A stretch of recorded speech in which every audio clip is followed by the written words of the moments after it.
Alright, let's get back into it, shall we? Let's do it. How's it going, everyone? I'm back. You having a good time? Hope that the intermission helped you a little bit, get yourself in order and all that. Order.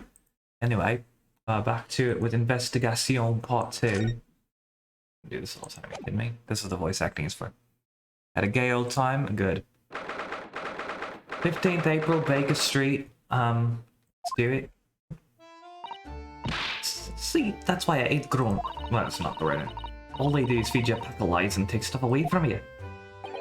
Oh really, Miss Lestrade? Tell me, is that overcoat keeping you warm? What? Oh my. Surely you were given that. What the hell? That's not the voice I was doing. Just kidding. Yeah, D let me keep it after I looked daggers at him for long enough. He went through the pockets and then go on then, have it before telling me to scarf her. Always pays off, giving people a look like you ate them. Can't help feeling it's going to get you into some serious trouble one day. What I really wanted was that nice shiny disc mind. The music box disc? But Mr. Windibank said it was practically worthless. I think I'm gonna have another bash. Give him a long hard stare. I think not, Miss Lestrade. We shan't enter Windibanks again today. Why not? That's not fair.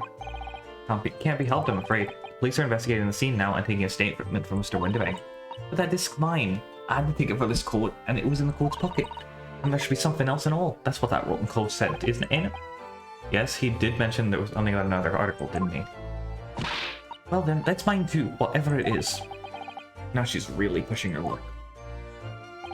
Miss Lestrade, I think it's time to admit defeat. You've had your haul for the day. Yeah, and it's all your fault, Sholmes. So what are your plans now? Will you dine with us this evening? Eh? Iris will be delighted to cook, I'm sure, and I might entertain you with a modest violin recital.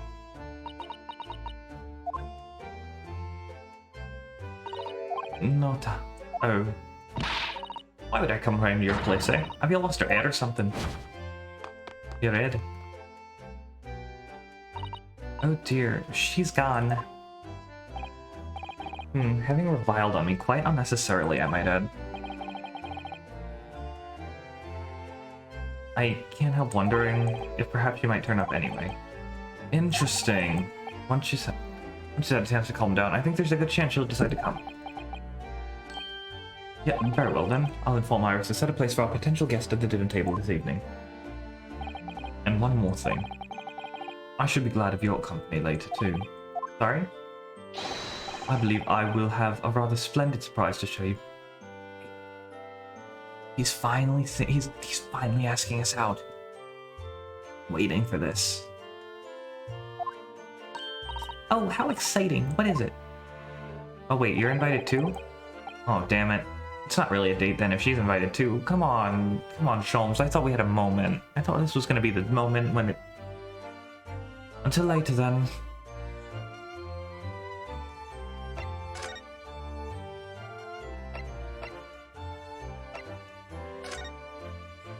It depends on who you are, really.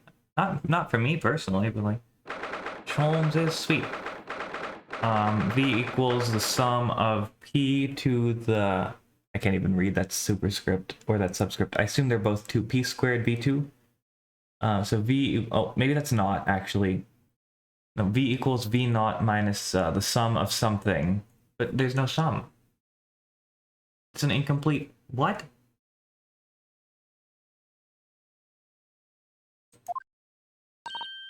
Ah, Susie and Bruno, come in. Good afternoon, Iris. Thank you so much for breakfast this morning. Oh, don't mention it. Goodness, look at that time already. Busy as always? I am. I'm preparing everything for dinner this evening. Already? You're obviously cooking something special, aren't you? Oh yes, after all, we have a special guest joining us. Guess who it is? Go on, you'll never guess. Eyes are shining. Oh dear, it is awkward when you already know the answer, isn't it? It's Ginny! Isn't that exciting? Oh, what a surprise! Yes, that's wonderful news. Wow, Iris seems overjoyed at the idea. I can't wait to learn some pickpocketing tips from a real professional. Oh yes, that does sound like fun. I'm not sure that's entirely appropriate. Are you Mr. Naruto? By the way, Iris, what's Mr. Sholmes up to? Early? Oh, he's been like that ever since he got back. Hello, Mr. Sholmes. I beg that you won't speak to me. Sorry. I don't know who you are, but kindly take your leave. As you can see, I'm not here. I don't know how to respond. Oh my god, I love this dude so much. I do apologize. When he gets like this, he's completely oblivious to everything. Yes, I see. Really, he behaves just like a child sometimes, Harley does.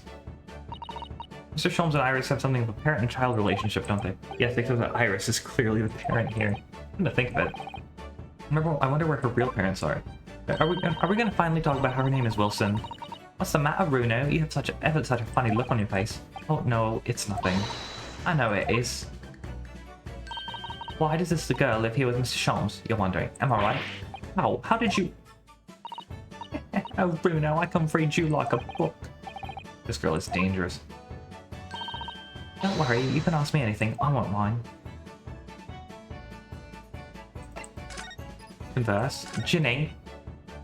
So, by Ginny, you mean Miss Lestrade, the young woman from the Gilded case 2 months ago, right?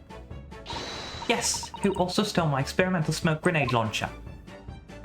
Although, after that trial, I invited her back here and we had dinner together. And now we're the best friends. Oh, what a lovely tale. Yes, now if I bump into her in the street, she runs away as fast as she can. Oh, I chase after her down the back alleys. Interesting idea of friendship. Then I let her have the latest color of smoke grenade I've developed. Oh, there's so many beautiful colors in the world. Ginny wants me to make a whole rainbow. I suppose this means let Mr. Lestrade keep the smoke grenade launcher, have you? Yes, that's right. I got bored of it anyway. Hurley always reacts the same way when I shoot him with it now. Or Hurley. Oh, I can't wait for Ginny to arrive. It's been too long since you last came over. I'm so excited. I'm so excited. I just hope she actually does come. I'm sure you've been wondering why it is that I live here with Hurley, haven't you? Well, that's crossed my mind. That and where are your real parents? My mummy and daddy aren't with me anymore. Mummy passed away when I was born, and at around the same time my father. Well, he had to go to a faraway land because of one of the cases he and Hurley were working on. Oh, wait a minute. Did you say he and Hurley? Yes. Daddy and Hurley were always solving mysterious cases together. Didn't mention that before. He wrote them all up in his diaries. That's what's in the metal chest over there. Really? He recorded them all? So, you mean it's true, Mr. Sholmes really did have a partner with whom he taxed some of Mr. taxing cases? Oh yes, I mean, it's always nice to have one, isn't it? Mr. Sholmes' partner was your father? Exactly! Hurley told me I wasn't allowed to look in the chest. That only made me want to look even more, so I opened it up. Found your father's memoirs. Yes, so I asked Hurley, who wrote these? He nearly fell off his chair. They told me. That's when I found out that the author of all these accounts was my father. Iris' father was Mr. Sholmes' partner. Finally, we can talk about this. It's been bugging me ever since they introduced her.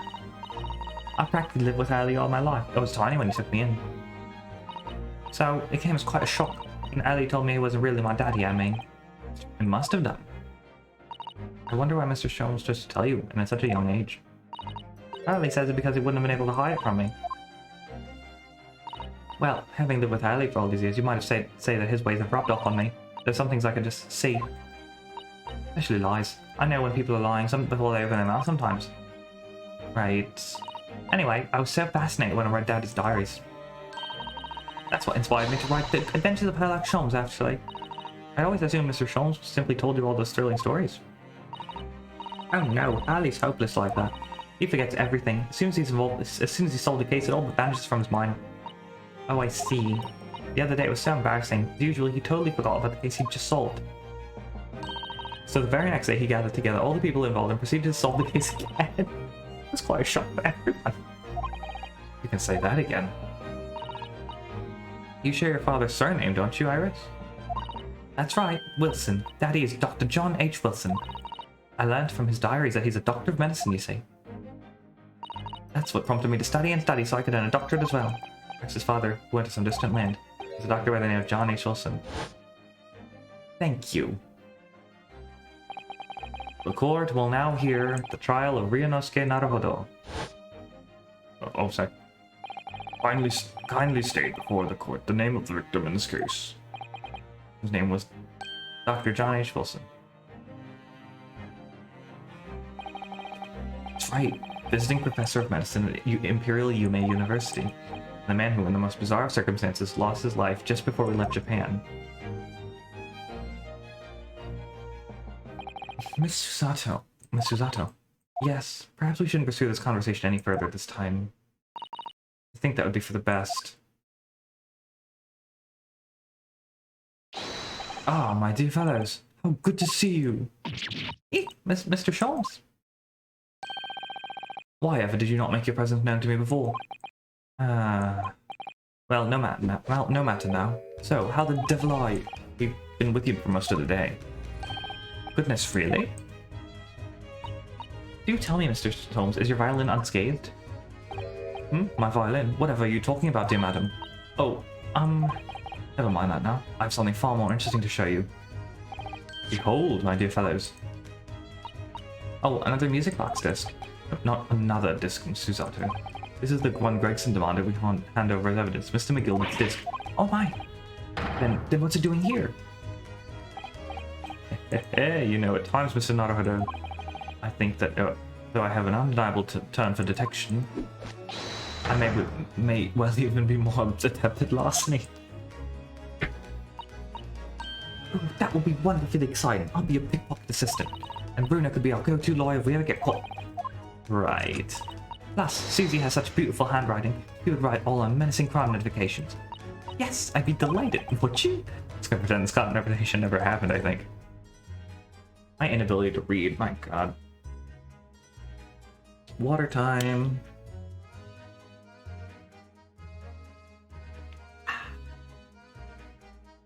What do you got to say, bud? I don't understand. How did that disc come to be in your possession? Inspector Gregson took it back to Scotland Yard. Quite correct. And that sort of uncompromising attitude is precisely why I always carry some of this. Caramel? That's a bar of caramel, Mr. Sholmes. Your one and only friend in times of loneliness, if I'm not mistaken. If you will humor me, my dear fellows, cast your minds back to when the good detective confiscated the disc. I'll be taking that whatever it is of McGill that's not to the yard, thank you very much. So hand it over. Oh yes, of course. If the police demand something as evidence,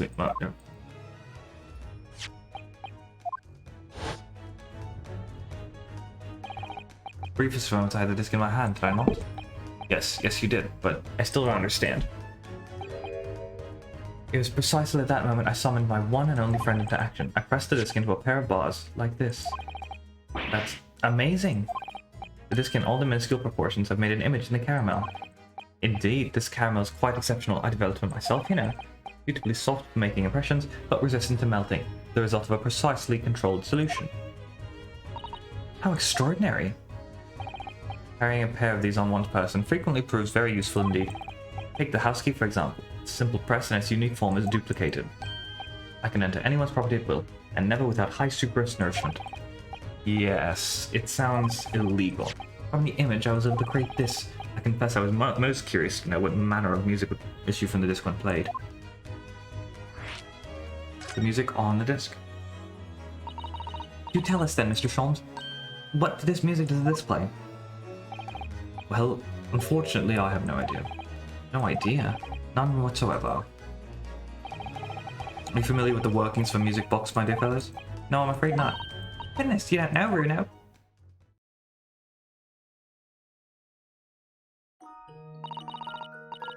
I actually have a music box like this.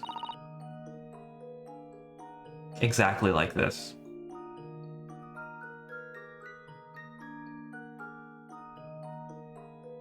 So pretty sounding.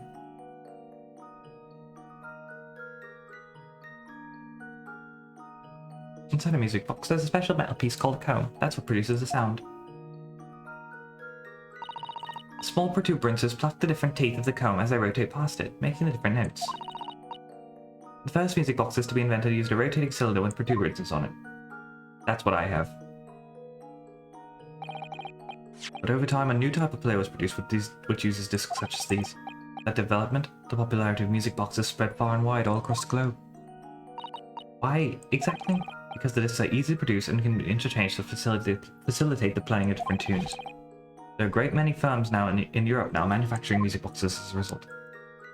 It's wonderful to be able to enjoy music even when no performer is present. It is the very success of the invention that means we are now presented with an insurmountable problem. What do you mean? As you may imagine, the construction of one firm's music box does not match that of another. We have no way of knowing in which music box this particular disc was designed to be played. There is no resolution to this problem, I'm afraid. It's quite intractable. I see, so that's why. Naturally, I tested the disc in those few music boxes I have at my disposal. As you can hear, to no avail. The results were equally unsatisfactory in this one. So, I'm presently engaged in acquiring a sample of all music boxes ever made in Europe. Every single one? That's Harley for you. Always taking things too far. My dear girl, an unsolved riddle is quite repugnant to my constitution. But surely all different types in Europe will amount to a huge volume of music boxes, won't it? Yes, that is certainly true. Certainly true. In the worst case, I shall have to ask you to vacate the attic room. What? Oh. Magnus McGilded, not a name I expected to hear again so soon. Yes, it's only been 2 months since that grisly case.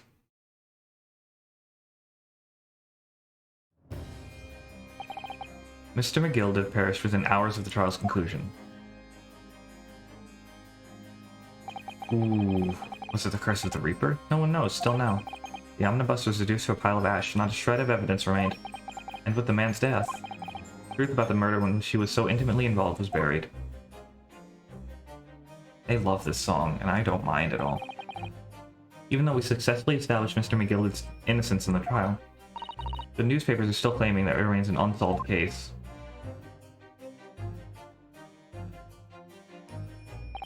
The murder of the brickmaker, Mr. Thrice-Fired Mason.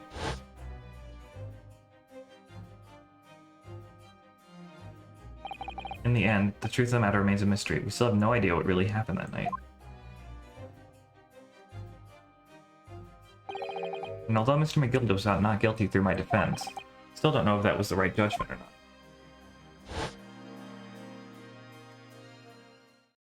It would appear this case is not yet closed. Thank God we're gonna get to solve it in this game. I was so worried we wouldn't. Well, it's time I start getting things ready for dinner, I think. Ginny will be here before long. Thank you, Iris. Oh, will you let me? You must let me help you then. Of course, Susie. There's plenty to do. I think I shall investigate the condition of my faithful performing partner. Now then, where did I leave it? Let this be a lesson to you, Mr. Sholmes. Never leave anything too precious with the pawnbroker. Yes, you may be right. Oh, that reminds me. Something Mr. Windibank said before. He said that he had a manuscript of Iris's in pawn, didn't he? Did he? Yes, he definitely mentioned it. Mr. Sholmes' latest tale of otherworldly mystery lies dormant in my storeroom, were his words, I believe. So you heard about that, did you? I expect you were as incensed as I was. Oh yes, the idea of such a wonderful story languishing in Mr. Windibank's storeroom, gathering dust. My dear madam, I'm quite sure I told you already. The pawnbroker's storeroom is the safest place for it, more secure than a bank's vault. Well, what about your Stradivarius, Harley? Was that safe and secure? Well, there may be the occasional mix-up. Caused by a certain impetuous someone not far from me now. You have any idea how long it took me to write that Baskerville story, Harley? Oh, it sounds so exciting. The Hound of the Baskervilles? I should love to read it.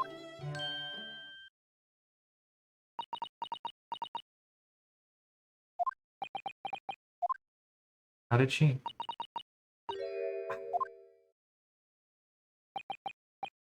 What's going on here? Why does it feel like an icy chill just swept through the room? Susie, what did you just say? You said The Hound of the Baskervilles. But how could you know the full title? Well, that's because Mr. Zato is such a great fan of all the stories about Mr. Sholmes, of course. But Reno, the Hound of the Baskervilles, has never been published. What? When I showed Hurley... Thank you for the host, Rabbit, I really appreciate it. How you doing? When I showed Hurley the manuscript, he told me that I wasn't allowed to publish it yet. I don't understand. That's why he said he'd keep it safe until it was the right time for the story to be made public, you see. That's why that's why the manuscript is at Winterbank. And yet, how could Susie here know its title? Well, Hurley, what's going on?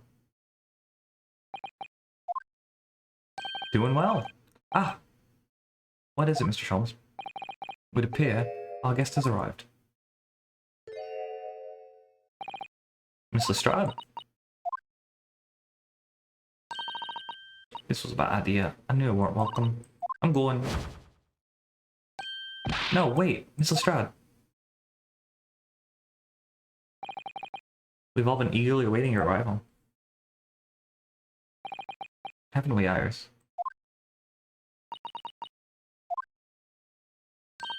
Oh yes, just wait there, Ginny. We'll have everything ready in a jiffy. Come along, Susie. Right, of course.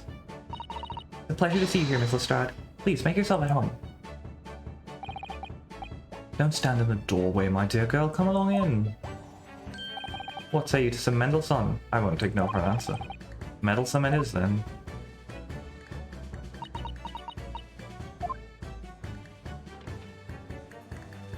Kitty! Meow. Wacky! That evening, Iris prepared us all a meal that was even more delicious than usual. Mr. Sholmes' violin performance was in no way meddlesome, and Gina, as we came to call her, taught us all how to steal things from one another without being noticed. Everyone thoroughly enjoyed themselves well into the night. Don't kill Gina. I swear to fuck if you kill Gina. Okay. Yep. It's a very enjoyable evening, wasn't it? Oh yes, Iris's cooking was truly divine. Feels as though I can still hear the enchanting strains of Mr. Sholmes' violin even now. Best of all, I bet I could steal the glasses from his lordship's face the next time we're in court. Please don't. You know the rules. Naruto-san, could I consult with you about something I want? What's the matter, Susato-san? It's about the telegram I received. The one that arrived first thing this morning, I suppose. I've been summoned. What? Summoned? What do you mean? The telegram was from the Lord Chief Justice's office. Lord Strongheart asked to see me. Lord Chief Justice? When? Tomorrow morning. What? Then we have to start preparing at once. Oh, no, that won't be necessary, Naruto-san. I've been summoned alone. Alone? What on earth for? I have no idea. I suppose I shall find out tomorrow. What's this about? Whatever it is, it's making me feel very uneasy. Don't make Grandpa the murderer. I still think Grandpa killed somebody. Oh, who could that be, I wonder? Good evening, friends. Ah, Iris. Hello again. And Gina, too. Yes, Ginny's going to stay with us tonight. She's going to sleep in with me. Isn't that right, Ginny? Well, yeah. How lovely. Let me make a pot of tea.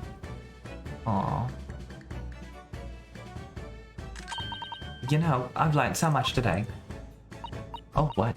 In particular? All those things Ginny showed us, wasn't it wonderful? You mean all those pickpocketing techniques? We had fun trying them out on each other, didn't we? I think we've awakened a natural talent. I could earn a living from it. You might be getting ahead of yourself a little there. So, what brings you up to our humble quarters at this late hour? Well, you see, I came to return this. Wait, what? It's mine. Oh my, however did you... I told you, didn't I? I have a natural talent for it. Oh yes, I'd forgotten. Iris literally is a child genius. So anyway, here, you can have it back. Not that I really understand why you wear it, though. Ah, thank you. Alright then, good night. Yes, good night. So this is your office, is it? What do you think, Jenny? I think I wouldn't fancy me chances with a lawyer what lives in a place like this. Yes, me too.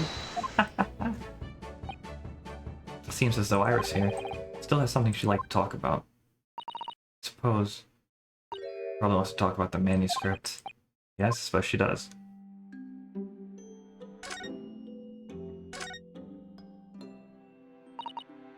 Iris, I suppose you're hoping to talk about the manuscript, aren't you? Aren't you going to tell me? I'm so sorry. I need a little more time, please. Alright, I understand. I hope I haven't made you feel awkward. Oh no, not at all, Iris, not at all. I don't know what all this is about, really, but... This little bit story you made up, is it, Iris? This mantle script or whatever you call it? It's not exactly a story I made up. It's something I read in Daddy's diary. It's something I read in Daddy's diaries. Daddy's? That's right. I don't suppose I've mentioned it to you before, Ginny, but my daddy was Hallie's assistant once, his partner. Eh? They solved all sorts of strange and mysterious cases together. Is that right, mister? Apparently so. Surprised you didn't know that. Whatever he said. And Daddy wrote all the details of every single case down, you see, in his diaries. I study them and write my stories based on what actually happened. So, where's your old man now then? He had to go away on urgent business to a faraway land. He'll be gone a very long time. Oh no, this poor girl! I've never really met him. Oh, right. Come to think of it. I don't know anything about Gina's parents either. Perhaps we should ask her. Do that later. Oh no. Iris, this Hunter the Baskerville story. I'll take it from another tale inspired by my father's accounts. That's right. I thought it was fascinating. It's different somehow from the other cases, I mean. Oh, how? I don't really know, but it must be special in some way. Because after I'd written it, I showed the manuscript to Harley. He turned white as a sheet. It's the first time I've ever seen him like that. Pains me to have to say this after you've toiled over it for so long, Iris. The story must not be published under any circumstances. But why not? It's one of my best works. I'm not at liberty to say, not now, so please do not ask me. Alright then, I won't. But I do solemnly swear that I will explain everything one day, Iris, when the time is right. And that's how the manuscript came to be with Mr. Windibank, isn't it? Yes, Harley said it had to be somewhere very safe. That really gets my goat, it does. He's treating me like a child. It's mean is what it is.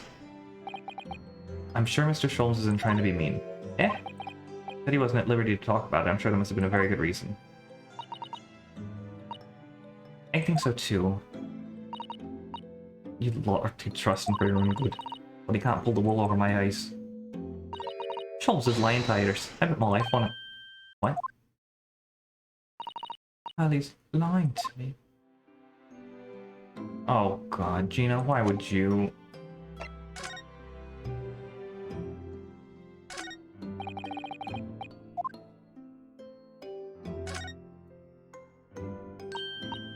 What are you doing?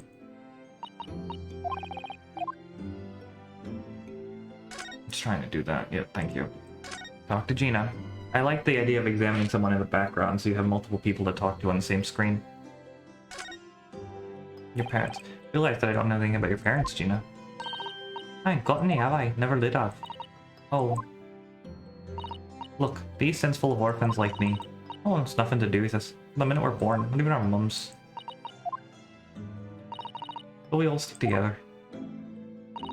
The older ones look after the little ones to make sure they get by. So that's why you're a pickpocket. Nah, diving's my life. I love it. I get a kick out of it every time I steal some pompous idiot's purse. And that's how we afford to eat. I'm like Robin Hood, ain't I? That's how I see it. Oh, Gina. I do think about you sometimes. What it'd be like to have parents, I mean. I thought it'd make everything right. But I haven't listened to what Iris just said. Sounds like having parents ain't always easy either. I mean, if you know you never had him, you don't feel like you always wanted to meet him. It's true. It's true. Oh my god, this is heartbreaking. I do want to see Daddy so much. Oh, Iris.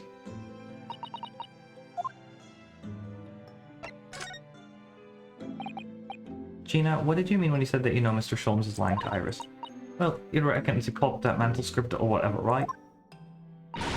Come on, it's obviously a load of rubbish. Oh my, why would you think that, Gina? It's simple. If that story was really an old Windibank storeroom, there's no way someone would halfway went the road. In other words, you could know about it. Ah. Sorry, Iris, but he asked me, he sold it. Without telling you. But Ali would never do something like that, I'm sure of it. Ah. Grown-ups do a lot worse than that, believe me. Barefaced liars, the lot of them. They didn't realize it yet.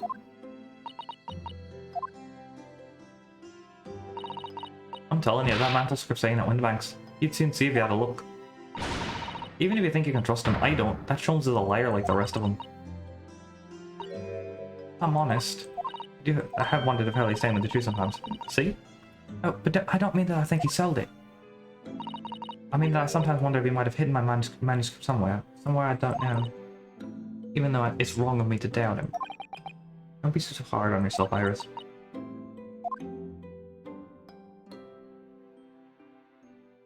My heart. Oh my goodness, look at the time. Come along. Oh my goodness. Come along, Jenny, we should go back downstairs. Yeah. Alright. And please, don't mention any of this to Harley, will you? No, of course not. Good night then, Iris. Good night, Gina. You must let me make breakfast for you tomorrow morning. I insist. Oh, yes, please. I can't wait, Susie. Good night then.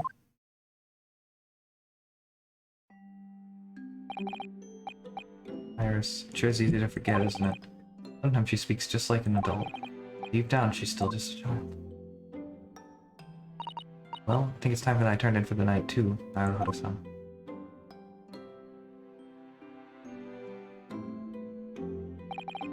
Dr. John H. Wilson, Iris's father. Also, the name of the murdered young visiting professor at Yuma University. Might be a mere coincidence. Something deeper going on.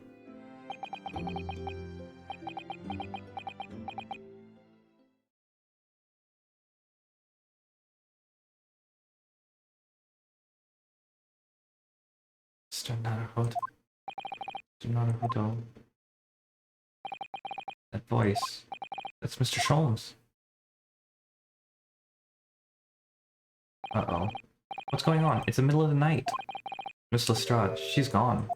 She's gone. Gina? She was supposed to be sleeping in Iris's room, but her bed is empty.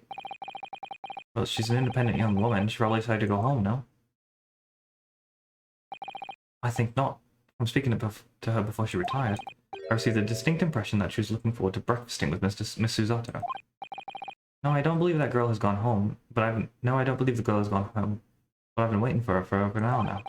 Over an hour? Oh. You'll indulge me. Look out the window, my dear fellow. What's this about?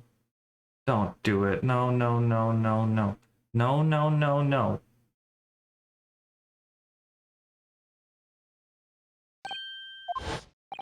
Wait a minute.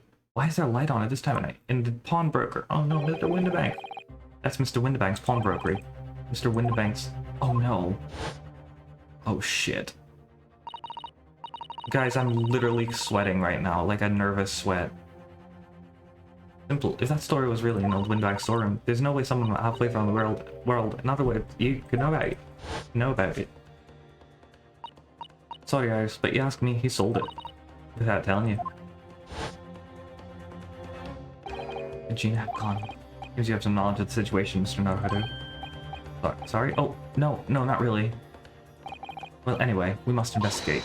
At once. Miss Susato. Oh lord.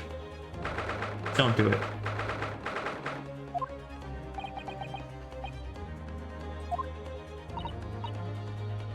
And the lamp is burning. Hey, Gina, mustn't it? Let us hope it's nothing more sinister. What? Come, there's not a moment to lose. Clearly something's afoot inside.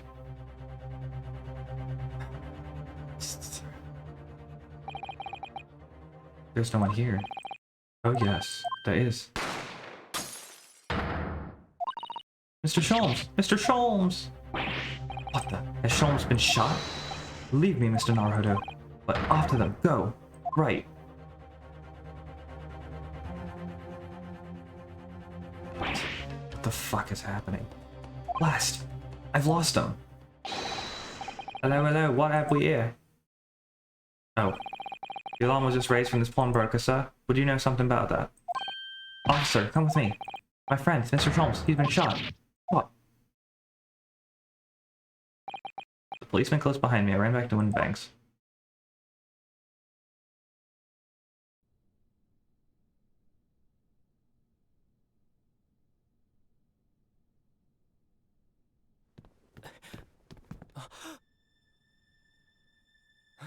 Mr. Sholmes! Mr. Naruhodo! How bad is it? Never mind me, but there's much at stake. Behind that door. In the storeroom. Hurry!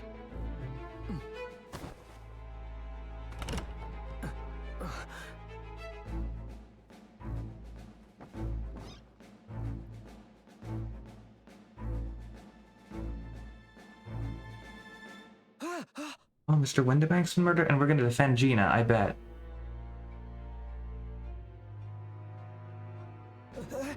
It's Gina! Unless it's a double murder. Oh shit, oh shit, oh shit. No, you can't. No, no, no, we're going. We're still doing this. Nope, nope, no, we're not done. We're not done. I'm not taking an intermission. Nothing. We're good. It's only been like an hour. Don't you dare do that to me, you fucking bitch of a game.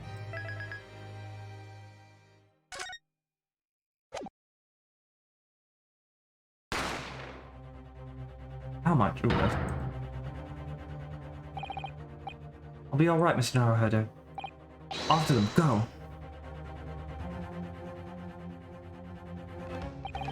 Oh, that door. In storm, hurry!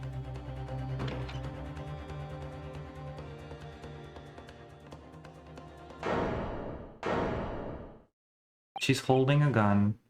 We have to defend Gina, I think. The only thing. She could not have. There's no way. I don't believe it. From that moment, Windibank's pawnbrokery became a crime scene. Everything that followed happened in a whirlwind of activity.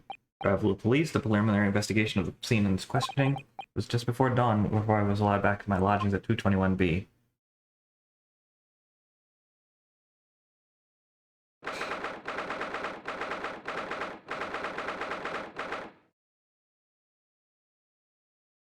Alright, so you want to know my crackpot theory?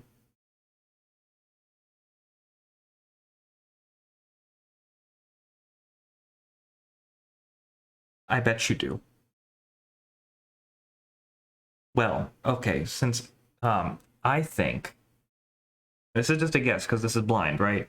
I think what happened is, Eggs Benedict over there, he didn't do it, but he was like, he was a henchman sent by the Lord Chief Justice to get that shit, from, Windibanks. And that when things went awry there, the Lord Chief Justice, in the middle of the night, I think the Lord Chief Justice did it. I really am sticking by this thing that he's a murderer in this game. I don't know if that's true, but I think that he had something to do with the McGilded case in the first place, and that's why he had us take the case. And then, so, like, now that it's been time and things are popping up from that again, I think it's not, I don't think it can be a coincidence. I think that something happened and that the Lord Chief Justice is involved. I don't know why he summoned Susato, but maybe he was trying to frame her or something. I really don't know. Anyway. Oh, Iris. Sholmes is gonna be alright, right? You're a medical doctor. Telegram came, but all it says was, wait, oh, yes, we asked one of the policemen to have it sent. Simply impossible to come back. When I woke up, I was all alone. Hurley and Ginny were gone. Everyone was gone. What happened, Bruno? Poor Iris, she's trembling. Obviously trying very hard not to let us get too worried. I'll explain everything that I know. Something awful has happened, hasn't it? Yes, I'm afraid so.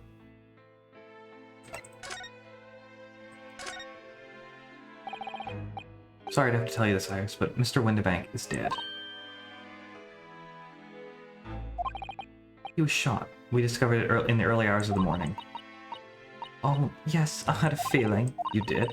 Well, I saw those police carriages pulling up beside his shop. So I knew something must have happened there. When we entered Windibanks in the small hours, we disturbed a gang of two thugs. They ran out on the street and I chased after them, but they got away. So it was one of them who shot old Mr. Windibank, I suppose. I didn't even think about the two men. Maybe I'm wrong, but the Lord Chief Justice got away behind us. Oh, why not? They've arrested someone else as their prime suspect, you see. Gina. Jenny? But why? Well, the thing is... No, Ginny wouldn't do something like that. No, I know. None of us think she did it. Why have they arrested her? I'm sorry. There was nothing I could do.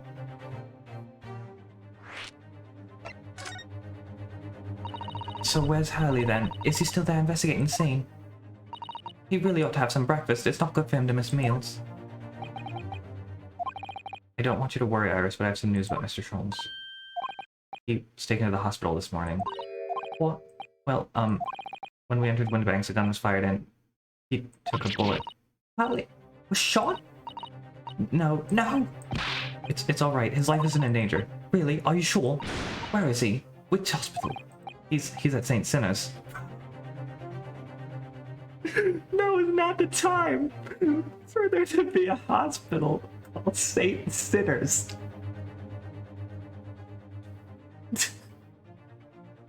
Oh my god. This is not the moment. What a way to ruin the mood game. Come on now. Oh my god. They don't...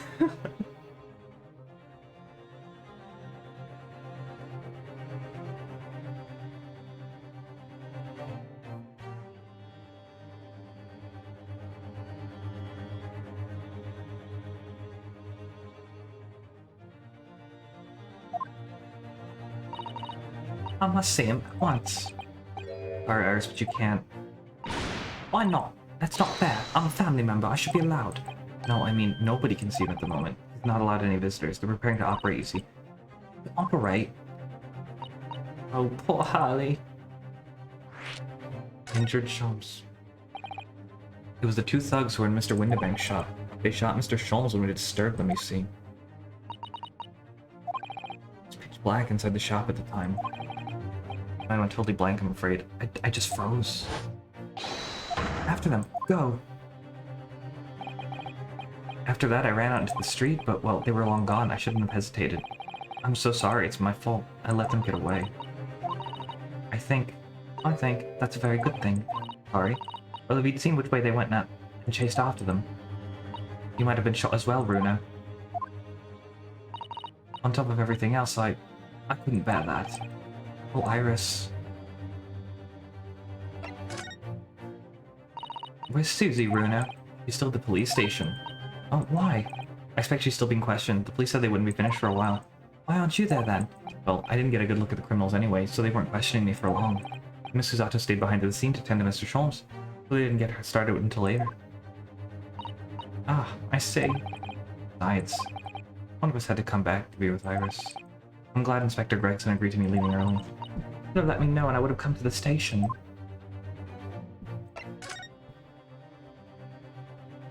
I don't understand why they arrested Ginny. It's not fair. What about the two thugs that were at the scene? Why aren't they the prime suspects? After all, they shot Hurley dead, didn't they? No. I mean, Mr. Sholmes isn't dead, Iris. Ah, this is all so horrible. The thing is, Mr. Windibank was found on the floor, in the storeroom where he keeps his deposited articles. And the storeroom door was locked from the inside. I see, but he wasn't alone in there. Gina was found next to him on the floor as well. Oh no! And according to the detectives who investigated afterwards... Don't tell me there was no one else in the room. Yes, exactly. How did you know? The only explanation. Yes, the only explanation indeed. What do you mean by that, Bruno? Well, What can I say? I'm damned if I agree, damned if I don't. Do if you don't if you do. I'm afraid I'll need to go out again now, Iris. There's not much I can do in the moment, but I can at least try to find out how Mr. Sholmes and Gina are getting on. I want to go too. Take me with you, Bruno. I can't stand just sitting around here waiting. Not sure how I feel about taking a 10-year-old child to the scene of a murder, but I don't want to leave her all alone here either. Alright then, Iris. Perhaps you can help me? Oh yes, I'd love to. Gina's at the prison. Mr. Sholmes is probably in his hospital bed. Don't forget we have to visit the crime scene and we need to conduct a thorough investigation. Ah, I can see you're ready for action. Iris would appreciate going to the hospital sooner rather than later. We'll do that first then, I guess.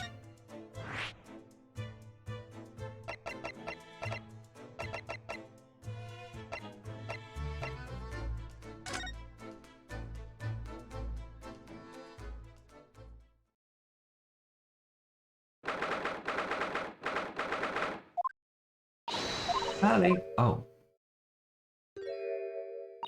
He's not here. No, that's strange. The nurse definitely said he was in the bed by the window, didn't she? Ooh, I know it's probably happened. Sally was being a big baby, and the bullet wound wasn't that bad after all, so he'd been sent home. I'm not so sure about that, baby or not. There's no question it was a fairly serious injury that Mr. Sholmes suffered. Oh. Hello, what have we here? Oh, it's the Bobby again. This ward is off limits, no visiting. What are you doing in here?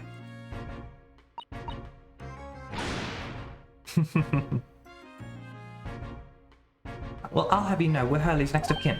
Eh? Oh, we're begging your pardon then, ma'am, sir. A little lady in a curious Eastern general. The great Mr. Solve has a mysterious family, eh? That's how you see us, I'm sure. Where is he, Constable? Where's Hurley? I believe he's currently in the operating theatre, ma'am. Undergoing an extensive operation. And extensive?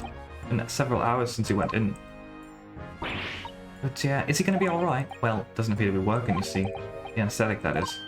Oh! I had a report that the gentleman claims he may have had a little bit too much to drink last night. Copy that is.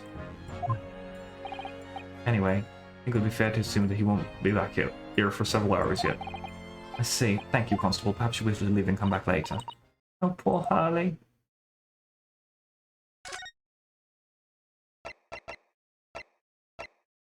Alright, prison.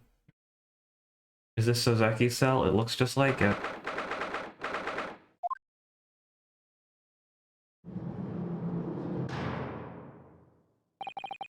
Hello, Gina. They didn't confiscate that from you?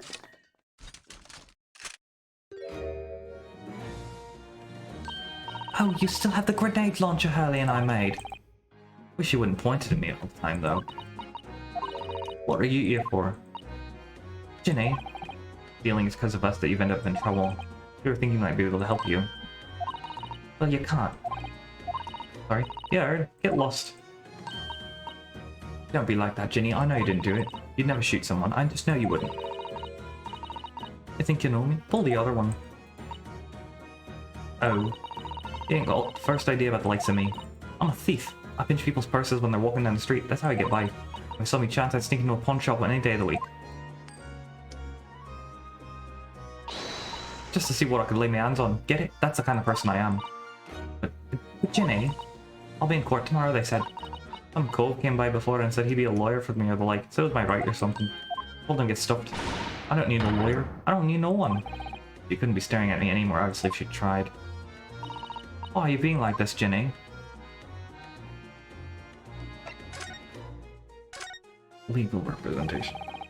I don't understand, Gina. Why did you send the public defender away? You wanted me to sign some papers. Representation papers or something like that.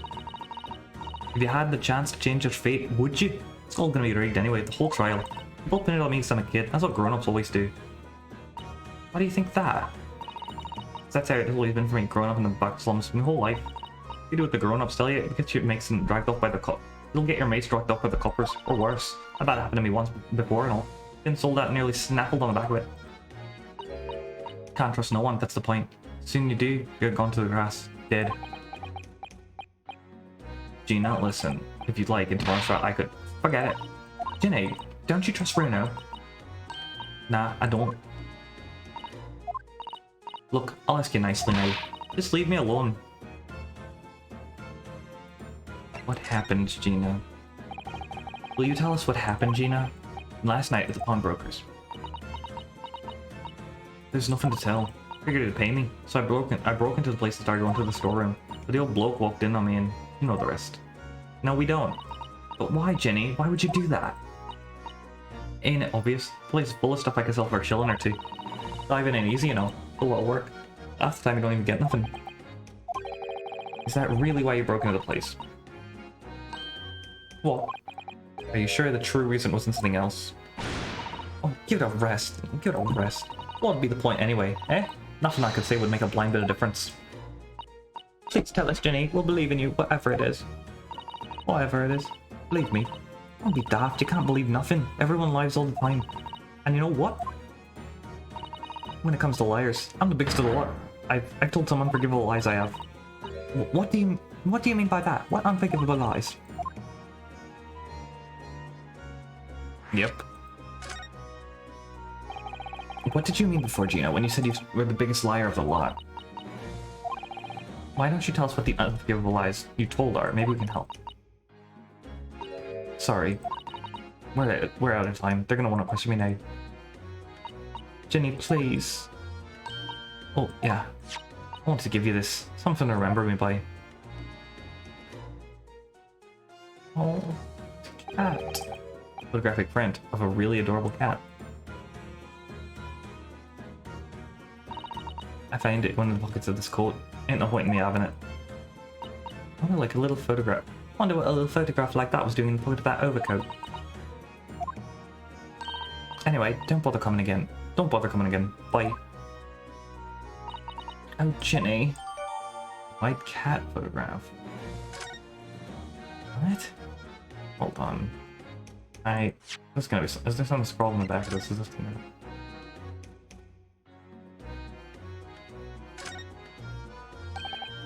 Something written on it.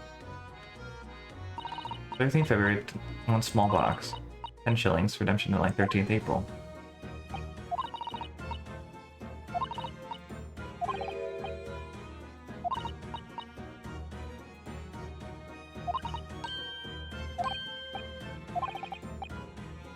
Oh my gosh, yeah, look at that.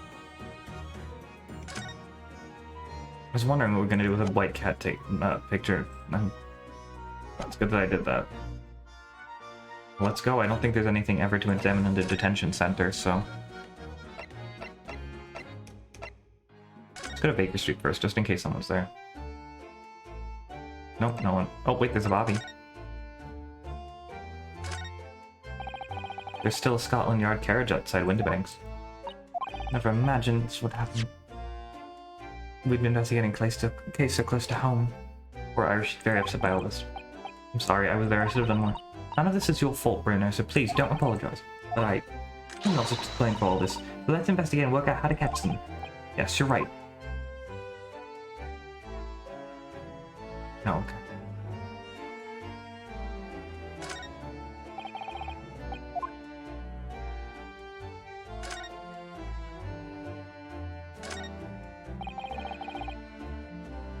Already been 2 months. Okay, wow. How could they see the place from here? When Harley comes back home, let's have a big party. It's a great idea. I'm sure it won't be long. Mr. Sholmes is very tough. Yes. My god. What the hell, man? This is crazy already. You can't do this to me. April 16th, Windibanks Pawnbrokery.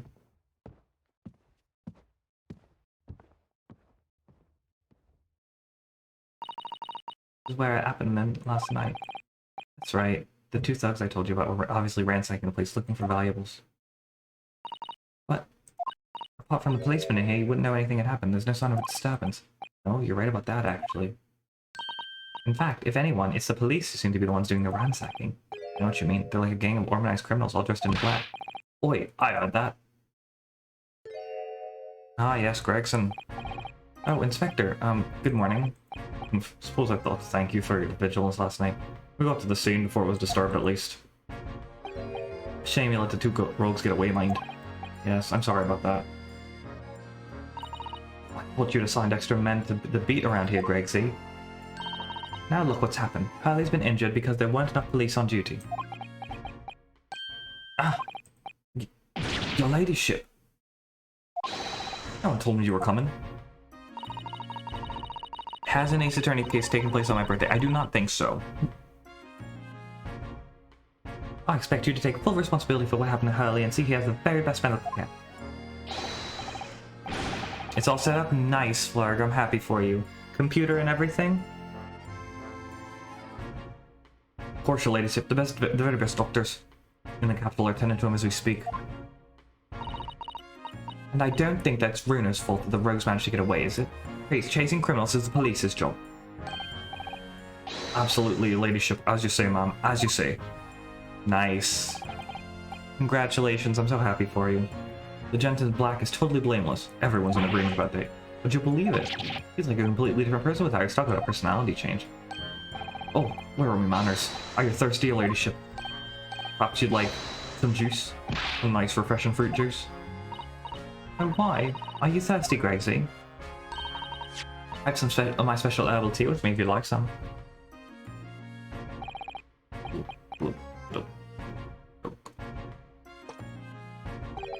Ah, lovely. It's very much. Tar very much. That really hit the spot, your ladyship. I don't even recognize him like this.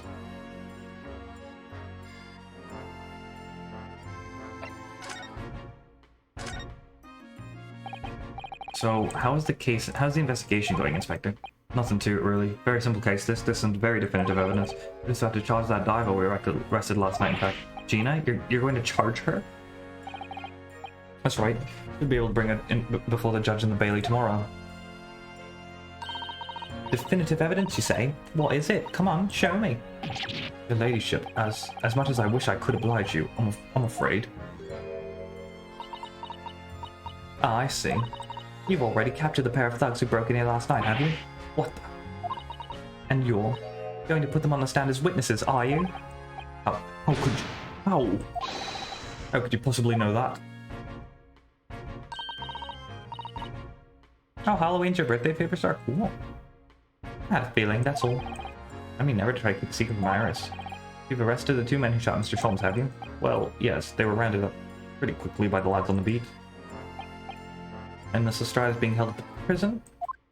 We know that. She should be. Let's assume she hasn't lifted the key. Can you tell us anything about Mr. Sholmes? What's his condition? I think we're supposed to come here first. January 21st. Robin. Sorry, I'm not at liberty to divulge that information. Scotland Yard matters are strictly confidential. Well, I know he's being operated on at St. Sinners. Why can't I see him? I'm family, you know. I'm terribly sorry. I'm terribly sorry, your ladyship. This hospital's faulty. No visiting at all.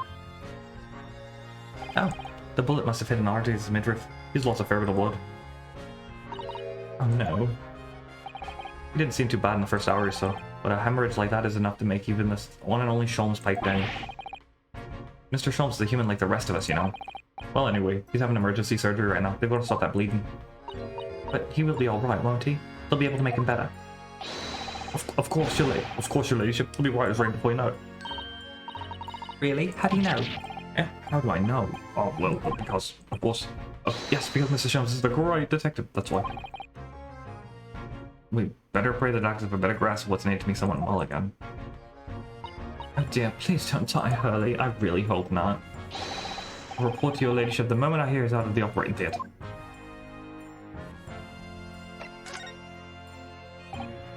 There are several cases in August, I think. I couldn't help noticing, Inspector. Well, out with the sunshine. Well, there seems to be a marked difference between the way you talk to me and Iris. What's the sauce, Sonny? I'm a copper and we don't go into favoritism. But he's right, you do treat us differently. Because of those Adventures of Sherlock Holmes stories, that's why. Oh, I crop up of them, don't I? Inspector Tobias Gregson. Oh, well, yes, because you're an acquaintance of Harley's.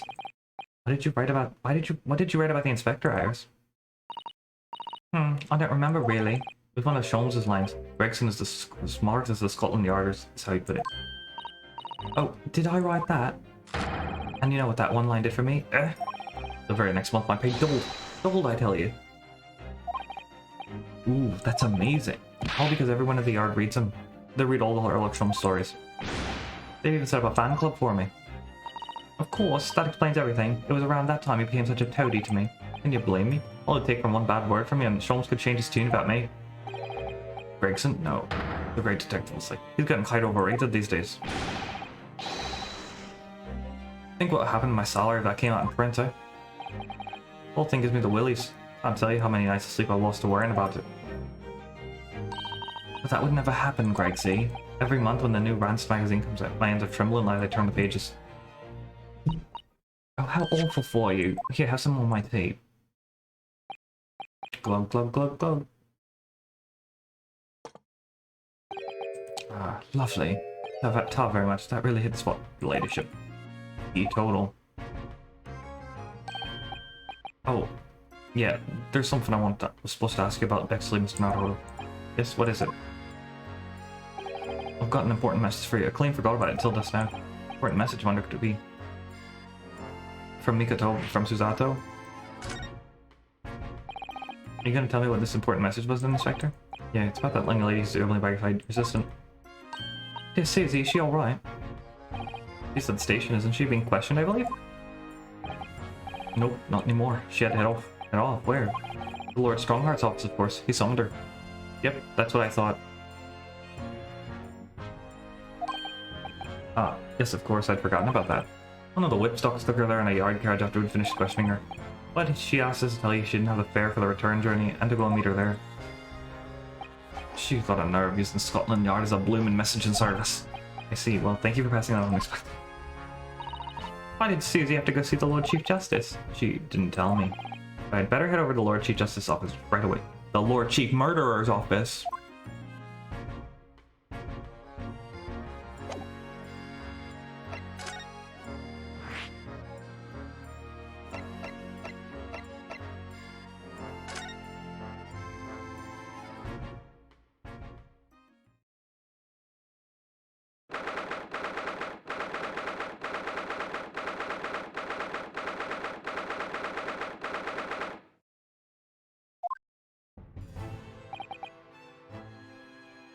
Yes.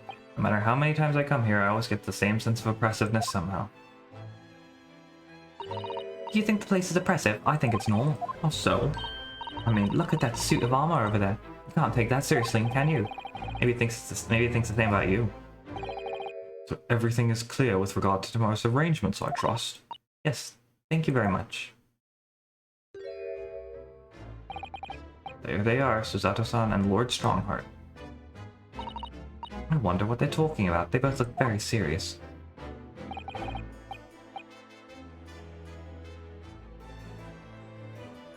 Very good. There is nothing further to discuss. You may return to your lodgings. No doubt you have much to do in preparation for your return to your homeland. What? Wait, what did he just say? You return to your homeland? Susato-san. He's gonna send them home, or her home. Oh, Mr. Naruhodo. What was all that about? Ah, Mr. Naruhodo. Thank you for coming to collect your colleague. What's all this about? Why are you talking about Miss Susato's return to her homeland? And... tomorrow?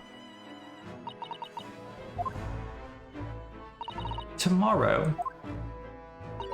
What about Ginny's trial? You mean... she's been formally charged now? Oh dear.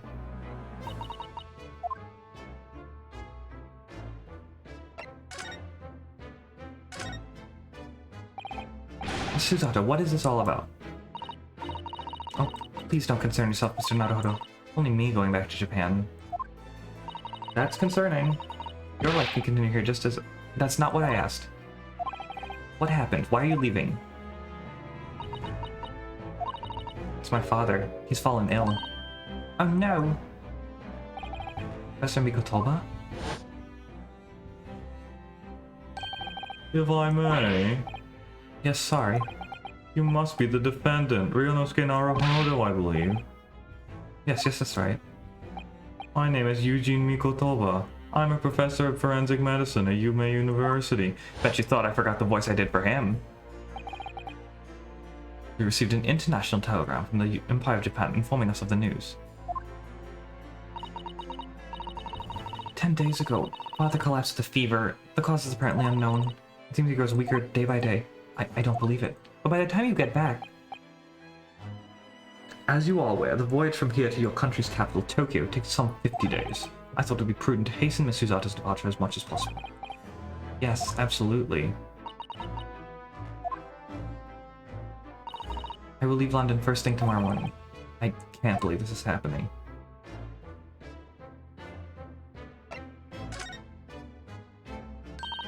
So Gina has been charged? She'll have to appear in court? Yes, she was formally charged a few hours ago, and the date of the trial has already been set for tomorrow. No, not even 24 hours later?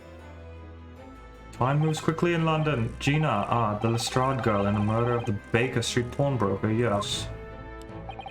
An all too conspicuous case. The pickpocket was clearly disturbed in mid-robbery and shot the man in a panic. No, the yard is overstretched as it is, and without wasting time in these open and shut cases.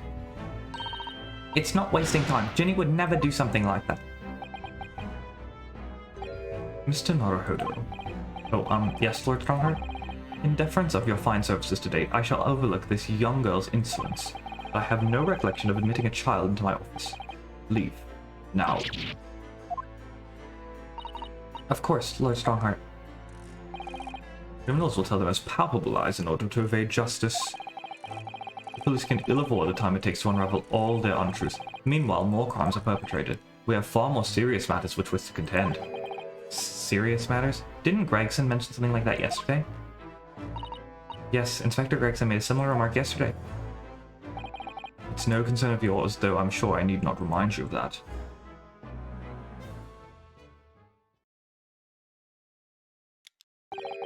"3 minutes precisely until my next meeting. You must excuse me." There's just one more thing, Longstrommer, which is Miss Lestrade's trial. Wonder if you might permit me to defend her? A timely suggestion. Sorry. The girl currently has no representation. But that's not fair. Yes, she may be a pickpocket, but she still deserves a fair trial. Yes, let me defend her, please. I know we're going to, but like, do not misunderstand me, young lady. The government provides for those too poor to afford representation with a public defender. The accused need only sign the relevant paperwork, and a defense barrister will be assigned to the case. But she refused. However, the young girl in question has refused that right. Why would she do that? A question you would do well to direct at Miss Lestrade. You'll find her at the local prison. We definitely did this out of order. Now then, it's time I was leaving. Good day to you. You did it. What a day. Gina charged with murder. Suzato-san about to leave. Mr. Naruhodo, Iris, we must make haste. But Susie... Oh, reunion and turnabout takes place on your birthday? Cool. So that's May, is that May 16th, 17th, something like that?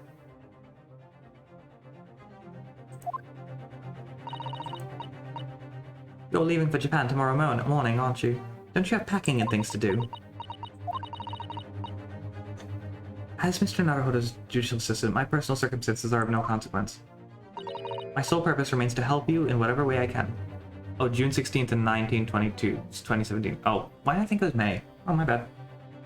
My sole... Oh, yeah. Thank you, Miss Suzato. That's a very pensive look. I think we ought to visit Gina first. In any case, I should like to wish her well before I leave. Yes, that sounds like a good idea. Let's go. If I'm honest, this is completely throwing me off. I'll just have to do what I can as a lawyer.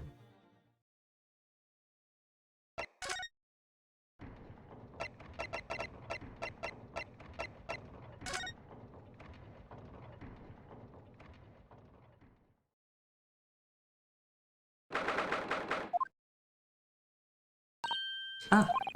Hello again, Gina. Oh my god, it takes you 7 years to load that thing, girl. What are you here for now? Have the muzzle of that grenade launcher shoved in our faces yet again, obviously. I think I need to improve the way you load ammunition into that thing, don't I? Look, you can come as many times as you'd like, but I still ain't got nothing more to say to you.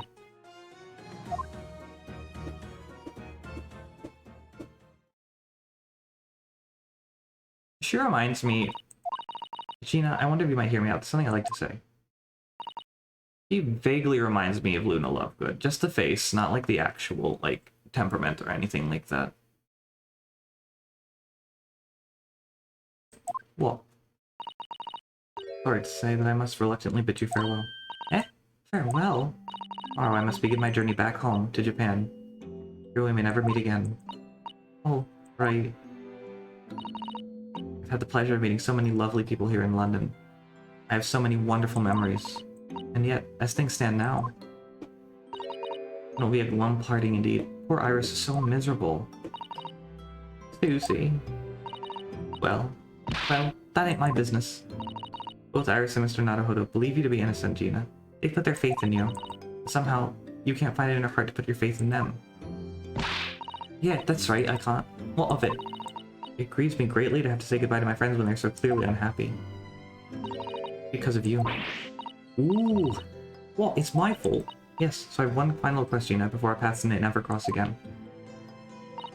Right here and now, I want you to show both of them that you don't deserve the faith they invest in you. Eh? Only by doing that will you truly be as alone as you claim to be. What are you talking about? What do you expect me to do, eh? You've told us that everyone lies. So prove it by admitting one of your own untruths. What about what you said before? What about what you said before, Jenny? You said something about unforgivable lies? You must tell Mr. Naruhodo and Iris the truth now. That is my last request before I leave. My last request as a judicial assistant. No, I can't. Whatever these lies are, they're obviously wearing very heavily on Gina's mind. You know, I could be wrong, but... Is it something to do with what happened 2 months ago? Something about that trial? The one in which Magnus McGill was acquitted? The case of that mysterious murder that took place inside the omnibus. You were called as a witness by the prosecution. Is that what this is about? Did you perjure yourself? Yeah, you're right. Because in that trial... I lied. I lied like you wouldn't believe. Will you tell us about it now?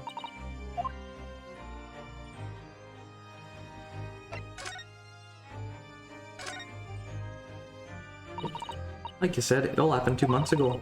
The coppers got hold of me and shoved me in the witness stand. And based on your testimony, Mr. Gilda was declared innocent. Yeah, well, the thing is, I lied about a whole bunch of stuff. I knew it. What sort of thing did you lie about? I was hiding under the seat that night. That was the truth. It was pitch black in that little cubbyhole. I couldn't see a thing. And then...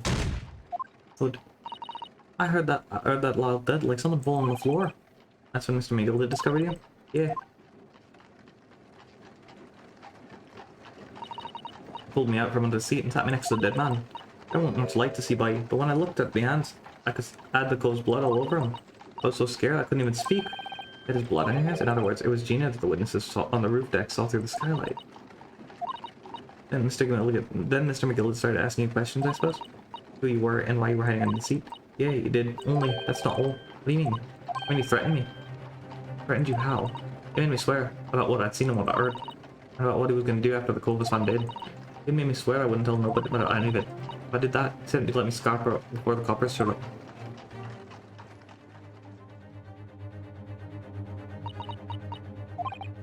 Gina, you must tell me what he swore you to secrecy about. What you saw, what you heard, everything. Oh lord. What did you see? You said Mr. Gilda, you just swear not to tell anybody what you saw. But you were in the pitch black compartment under the seat the whole time, weren't you? Yes, with Mr. McGill sitting above your head, if I remember correctly. Yeah, that's true, but it was when I heard the thud of the cove hitting the floor. I let out a little scream, couldn't help it. Mr. McGill had heard that and dragged me up by the arm when I saw it. It was on the floor next to the old geezer what had been stabbed. A disc all bright and shiny. Disc? Do you mean... Yeah, that's it. The one what the D took off me at Windibanks. So the music box disc was there on the floor of the omnibus. Not for long. Mr. McGill had spotted it right away. He picked it up smart and stuffed it inside his pocket. So that disc was in the omnibus 2 months ago at the scene of Mr. Mason's murder. And the bog trotter told me. I want to mutter a word of it to no one.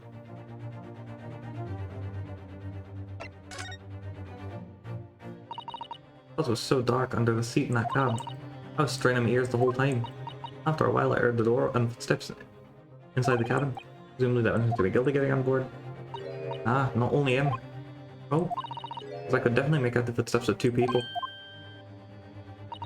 In that case, it would seem likely that was Mr. McGildy and the victim, Mr. Thrice-Fired Mason.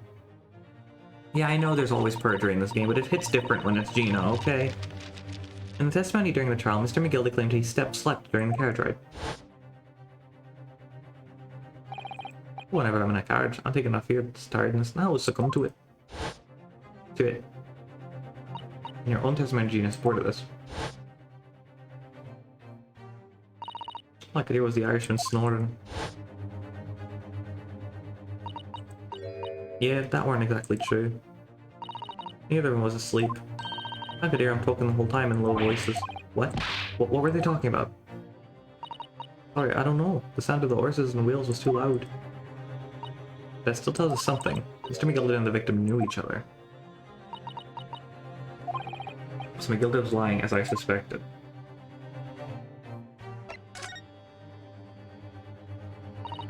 I knew it weren't going to take long before someone raised the alarms that the bloke had been killed. Yes, you were quite right. The other passengers on the roof deck noticed very quickly. So when the cab came to a stop, McGildy told me that I'd back under the seat again. I climbed in and waited. The two wolves from up top ran off to get the coppers. Yes, Mr. Fairplay and Mr. Yes, Mr. Fairplay and Mr. First. You gonna see Lady First again? Is British German coming back? Right, and after they'd gone, McGildy asked the driver to do him a favor. Favor? Damn.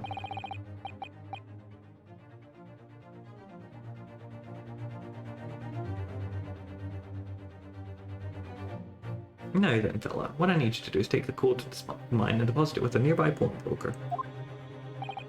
And for your troubles, let's see now. I'll give you 10 guineas. A nearby pawnbroker? You mean on Baker Street? Yup, you got it. It was Windibanks. The coach, snapped up the money and ran off to pop this code as fast as he could.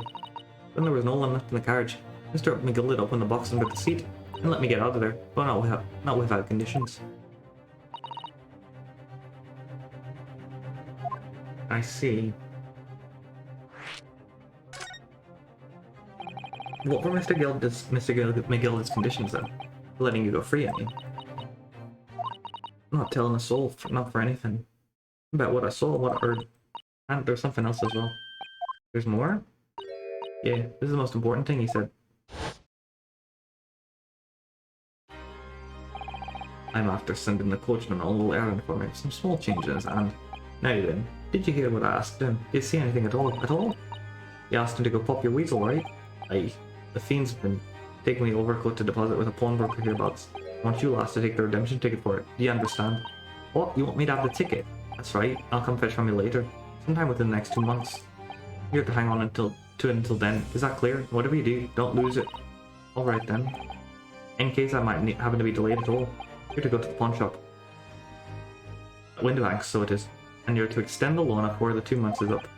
Forget the article will be forfeited and any old fiend can come along and buy it. Eh? But I ain't got that kind of brass. Here's £5. That should be enough. Do we understand each other, lass? Don't try anything funny now. You go against me. Yeah, I get it. Good. And one more thing. A few days from now, you'll be visited by the police, I've no doubt. The coppers? Aye, they'll come asking you to take the stand in court to testify as a witness. Let's just have a wee chat about that, shall we? What it is you might say, and what it is you won't.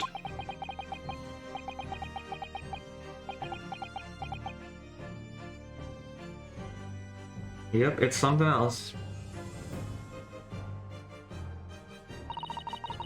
After he'd gone over it all, I biked it and got as far away from there as I could. He had the pawnbroker's pocket and some bushes, ticket in some bushes near the scene. I went to fetch it the next day once it got dark. McGildy planned it and coerced Gene into giving false testimony.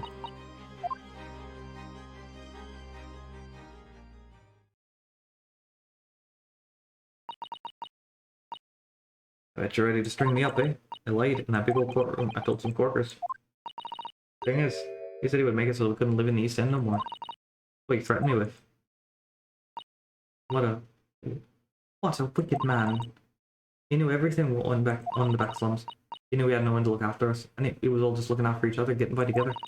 Do you mean Mr. Gilda would have... Now, Artbeat, he could have had a lot of us chased up there if he wanted. And where would we have gone? Where could we have gone, eh? Nowhere, that's where.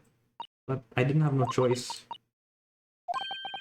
Thank you, Gina, for telling us everything. But I'm for it now, eh? Go on, admit it. You must be... Well, you can make amends by doing a simple favor. Favor? What? Find the representation papers for tomorrow's trial. Hey? If you don't actually want me to represent you in court, you can rip it up later. But we need that paperwork or we can't investigate. The police won't let us.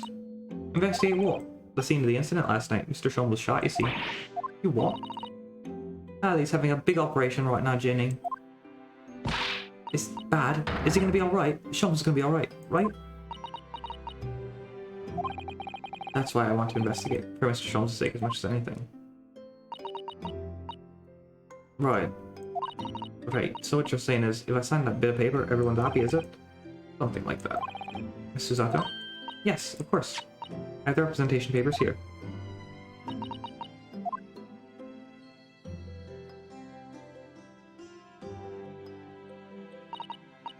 Hey, I don't need no one to stick up for me though. No lawyer or nothing.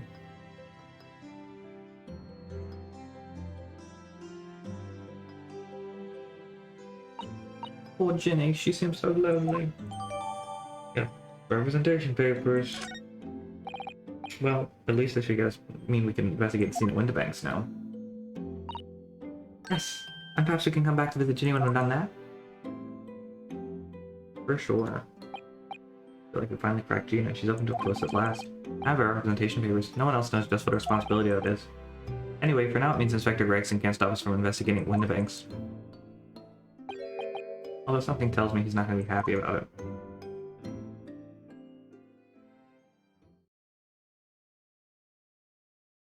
Wow, part 4 of the investigation, here we go. Maybe we can finally get some evidence in our pockets.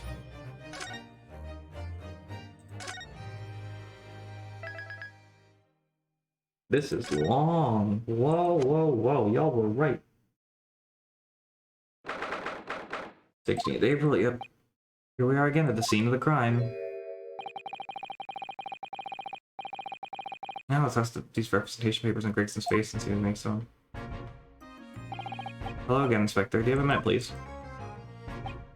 What is it now? Should go home and rest. Get some rest. Yeah, Craigsy.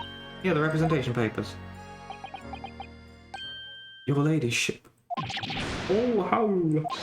I don't believe it. How the devil did you get that stubborn little ragabash to sign that?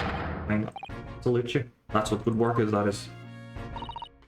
I can see you've been very busy here as well. I got some tea. Special blend designed to relieve fatigue. Glug, glug, glug, glug. Oh, lovely. Wait, let's see. Well, let's see now. Yes, yes, I can't look at the whole. It's fiddly, your ladyship. Would it be alright if we investigated the scene of the crime then? Here's the police. You know what happened? Through that door behind the counter.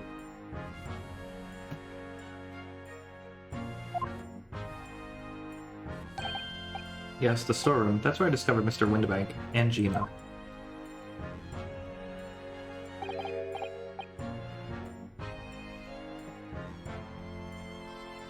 Hey, I have a question for you because I literally can't remember. The Eggs Benedict dude that we saw before, was he by any chance the same dude that I saw in the investigation of Case 4, who we didn't really do anything with? It was him and like the other dude who kept calling like a Hispanic name? Okay, it wasn't? Okay, I couldn't remember. I literally could not remember.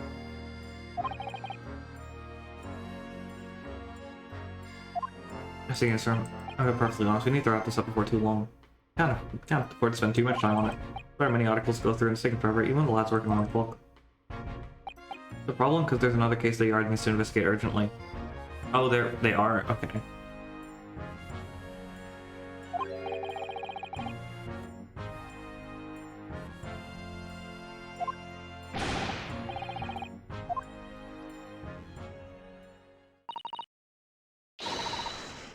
Come then, let's not waste any time.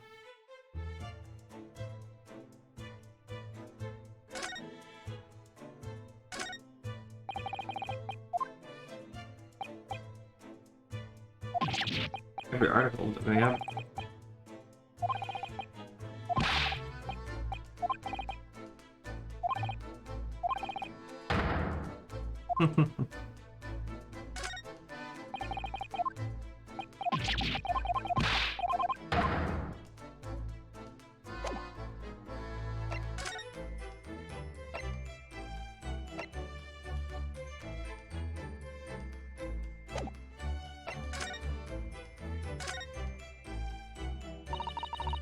On that door is a storeroom, isn't it? That's what Grexy said. Yes, and that's where I saw that dreadful scene last night. Through the little window in the door.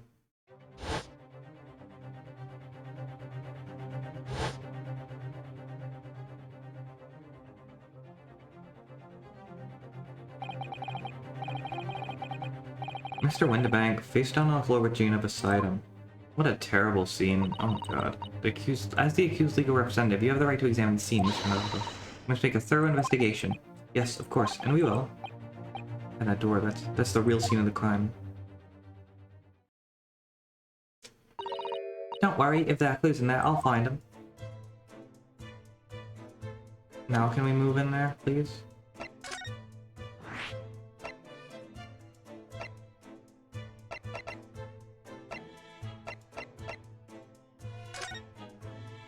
I guess Iris is the official assistant character right now.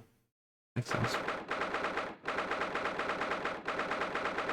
Windibank storeroom.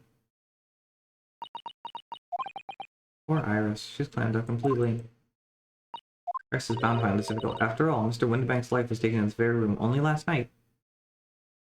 Yep, there's a reason why I started my announcement with "It's not Metroid Dread." All these people I can't watch because they're playing a game that I need to stay blind on. After all, yep, I just read that already.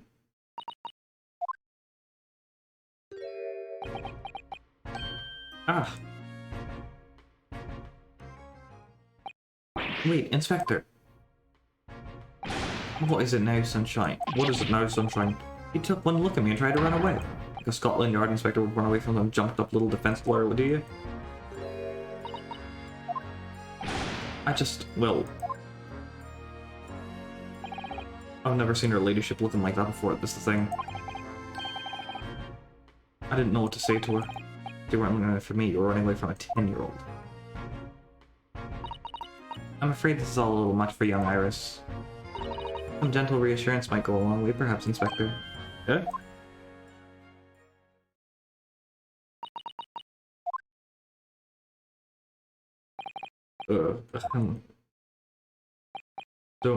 Don't trouble yourself unduly, your ladyship.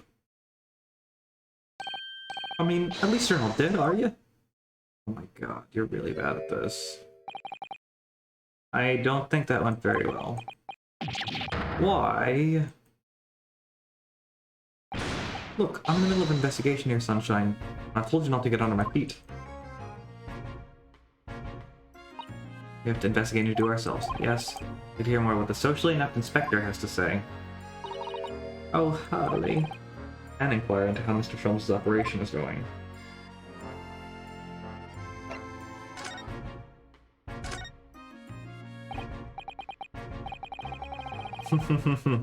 Yeah, he is. That salary is going to be cut in half, let me tell you. So, Inspector, what do you make of the crime scene here? Sure. You've got eyes, haven't you? Use them. It's what it looks like. Nothing more, nothing less. Iris, could you lend me a hand? Oh, Gregsy, what do you make of the crime scene here? Oh, yes, your ladyship. Do allow me to humbly explain. Last night, shortly after 1 o'clock in the morning, the Scotland Yard police attended the thing. The one and only door to the storeroom was found locked from the inside. It was locked from the inside. The brain doodah. What's the brain doodah? Bet the size of an Oreo cookie coming in at. The lock appears to be broken now, though. What was that the police officers doing? Quite right, man. Quite right. We just took the liberty of smashing in the door and as someplace possible. Oh, as you can see, the victim was discovered prostrate on the floor, thus wise. Next to the aforementioned body, we discovered the vile gutter child. Who are you talking about, Jenny? She's my friend, you know, Inspector. Miss Lestrade. The helpless girl was curled up on the floor, dead to the world. Still alive, you know. When I saw her, yes, when I saw her, she appeared to be unconscious. I'm afraid to say she had the gun I was using in her hand. No. Presumably it's the gun on the floor now. In her pocket, we found the key to the door as well. What? The key to the storeroom? Why'd you break it in then? Oh, because you had to get there. You had to get to her, yeah. And you say the storeroom was like, never mind. The storeroom had been locked on the inside, Inspector? Correct. All the weak list leaves her ladyship's friend. It's something of a sticky situation, I'm afraid. Obviously, my personal opinion is that it's all some sort of misunderstanding. Of course it is, Inspector. Of course it is. So open and shut, huh? Gregsy, do you know anything about Hurley? Is the operation finished? Is Hurley alright? Is he? Well, the thing is... Don't mince your words, Inspector, please. You don't mean to say that Mr. Sholmes is... No, the operation's done and dusted. Just that, well... Out with it. Yes, ma'am. They use something called a general anesthetic. It's the latest thing, renders the whole body insensitive. The whole body anesthetized? Is that even possible? It means the operation can be completed while the patient is fast asleep. Goodness, in the Empire of Japan, we can just manage to provide laughing gas for a tooth extraction. Trouble is, the latest thing isn't always the greatest thing if you catch my meaning. They couldn't get the medication to work at first, so it took hours for them to nod off or so here. Now the off's finished, they can't get him to wake up apparently. Oh my. No one knows if the anesthetic in the system or the bloke's just plain exhausted. But anyway, all they can do is stand back and watch till he comes around again. Harley. The moment he opens his eyes, your ladyship, I swear I'll get word to you. With surprise, even in matters of life and death, Mr. Sholmes has to do things his way. I did it my way.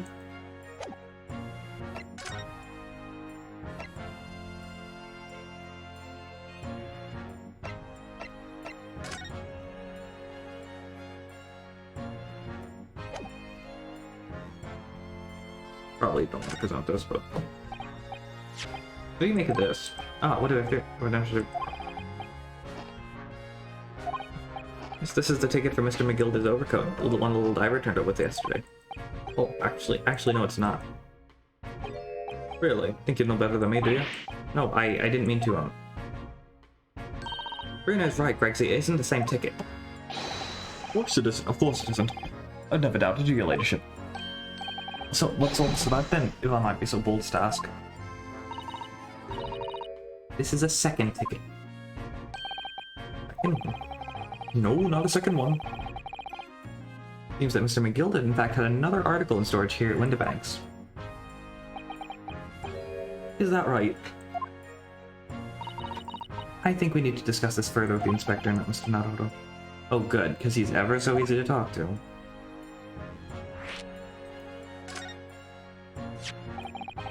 I think it was in one of the pockets of Mr. McGilda's overcoat. Eh? You mean to tell me? Yes, there was more than just a music box disc, it seems. Oops. Excuse me. I should have insisted on the lads taking it back to the yard and examine it properly.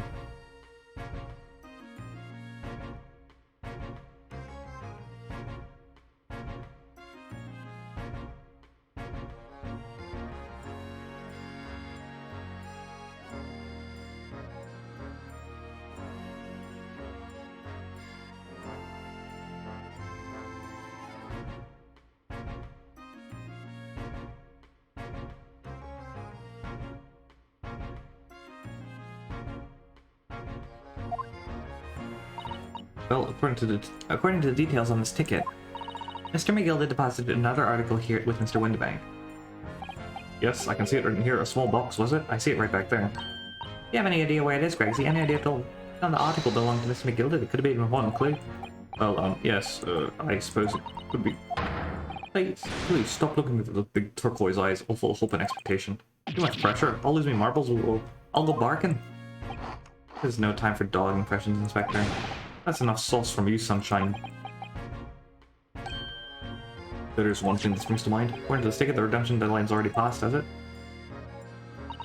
Oh yes, of course. Articles are only held on for 2 months.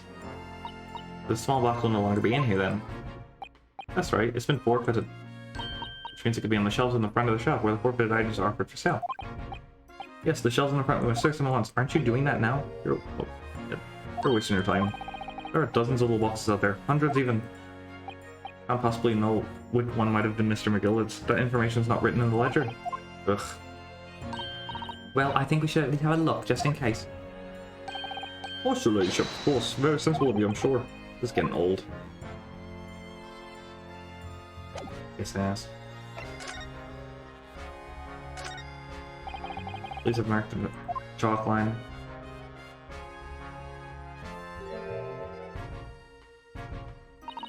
Oh, Mr. Windibank, he was a nice old man. Well, he was shot just once through the heart, and you're to blame. You give love a bad name. Most likely the fellow died instantly, he wouldn't have felt a thing.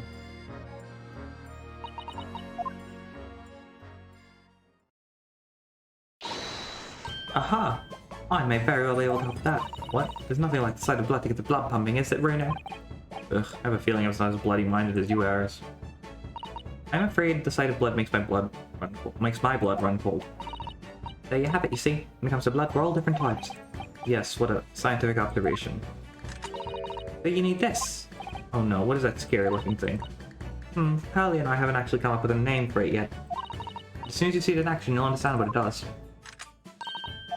Watch.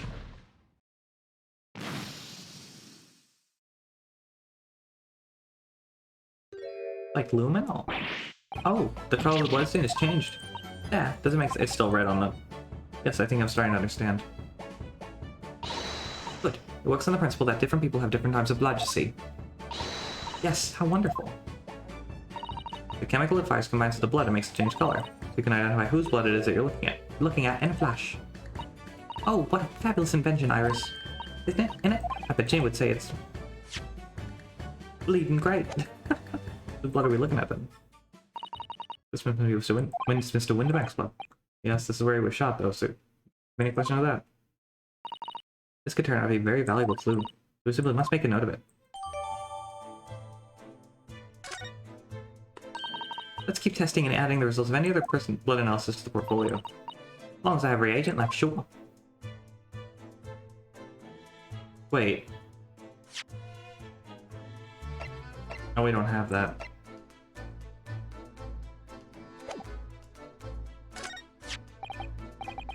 This is a revolver, a real one. And quite possibly the murder weapon used to take Mr. Windibank's life. What's the matter, Susie? You and Bruno look like you're about to faint. Well, it's just that I've rarely seen a gun in the flesh. In the metal. I've had issues with guns in the past. But anyway, we saw Mr. Windibank with us yesterday, didn't we?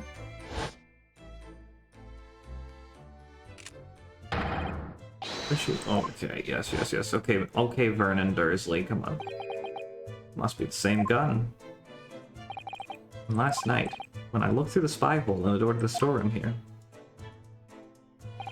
that was the same gun I saw in Gina's hand. It looks bigger on the floor there without Gina there.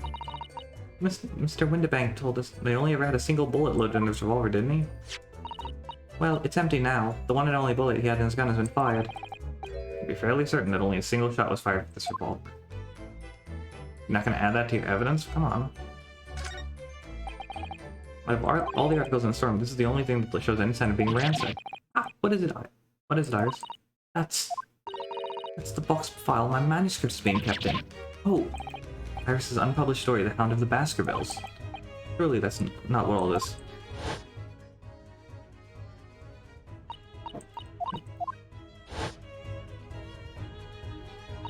I was checking through the box at once. Yes. Ah!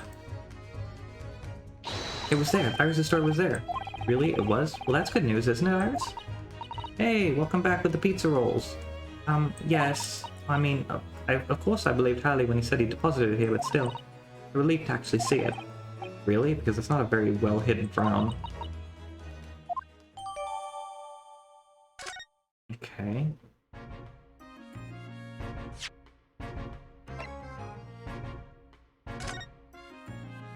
Oh my goodness, what a large fat stack.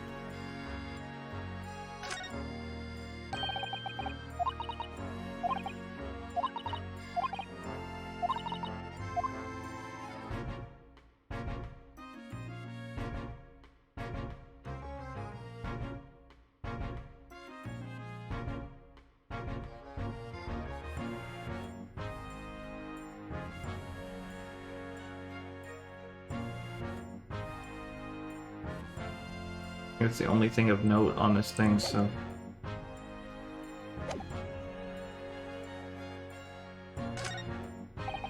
Look at all these articles that have been passed through and stuff full of them.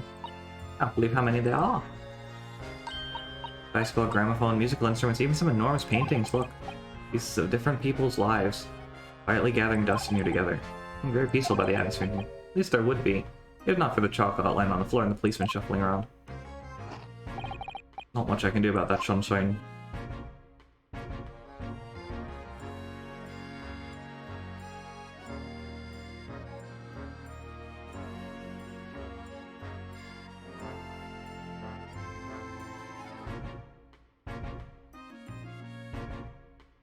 I don't see anything else of any note.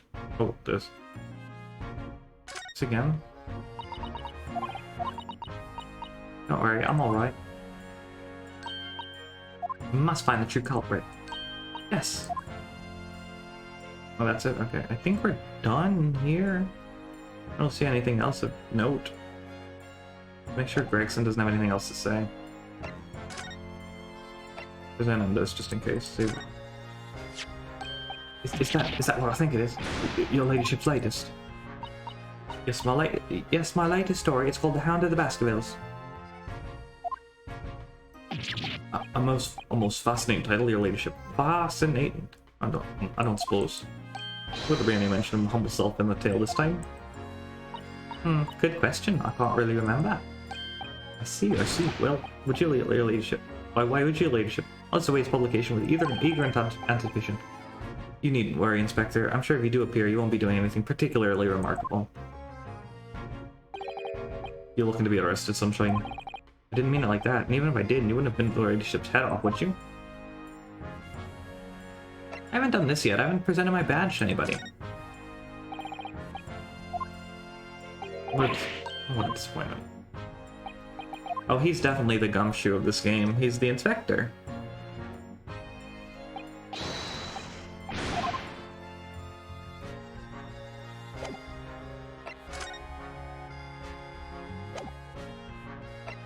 Go back into the storeroom. Or not the storeroom, the shop.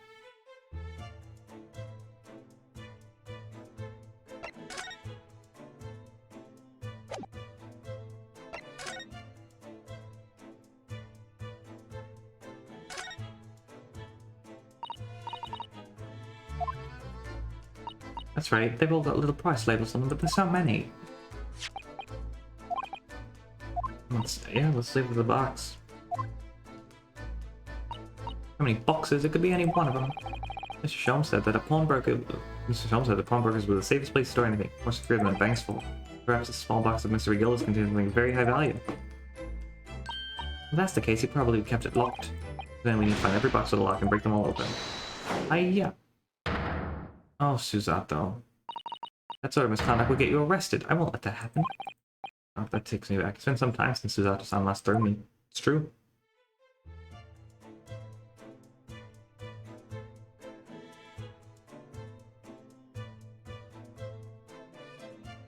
I think he's got some of Gumshoe's goofy, though. That's a music box. Do you have them where you come from, Reno? Yes, but I've never seen one as large as this in Japan. Oh well, this'll be a treat. Shall we have a listen?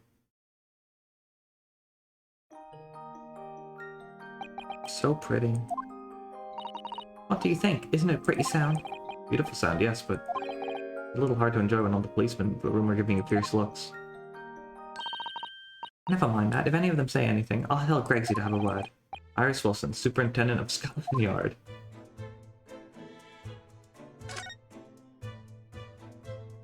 Another Bobby? This might be the Bobby. This officer has been staring intently at the wall since before we came in here. Keep it down. Oh, sorry. There's a major clue just here. Really? Then we must tell Gregsy at once. As soon as I report it, that'll be it. I'll be stuck here even longer. Stuck here? What do you mean? I haven't been home in 2 days already. I need another constable to relieve me and take over my ship. They have a really tough time, the British police. That doesn't stop us investigating, does it? No, I suppose not. Fairly sure it was the calendar he was peering at. Look here. Oh my god. What happened? Wait, it's a bullet hole. Still lodged in the wall. How did that happen? Presumably Mr. Windibank wasn't practicing with his revolver in his spare time. Is that Herlock's blood? Mr. Sholmes liked to practice in his drawing room whenever he can. He's very patriotic. Sorry? Saw there in the Adventures of Herlock Sholmes, you know. Isn't that right, Iris? Ah, did I write something like that? Partly in jest, perhaps. In jest? Well, he doesn't do it often. It's quite a dangerous pastime. Doesn't do it often. He shouldn't even do it once. Forget that for now, Reno. Let's examine this bullet. What's that on the bullet hole? Is it blood? Suspicious red stain on a calendar. Aha! This is where I come in. Oh, right. If the blood changes to be the same color as the sample from the storeroom, we'll know this Mr. Windibank's blood, but that wouldn't make any sense. Exactly. Here we go, then. Maniacal, stop playing Cookie Clicker. Oh, it's green. It's completely different to the color that Mr. Windibank's blood turned in the analysis. Just goes to show, things don't always go according to plan, do they? Well, why would it have been okay? Nevertheless, we must add the sample to the results of the other blood analysis.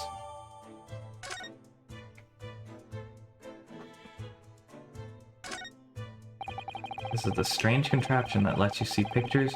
Is it the red vinegar makes you think? What's here? Yep. This thing. I'm fairly sure this contraption was here yesterday as well. Here we are. I'm confident I can get it closed again. Oh yes, that's a folding stereoscope.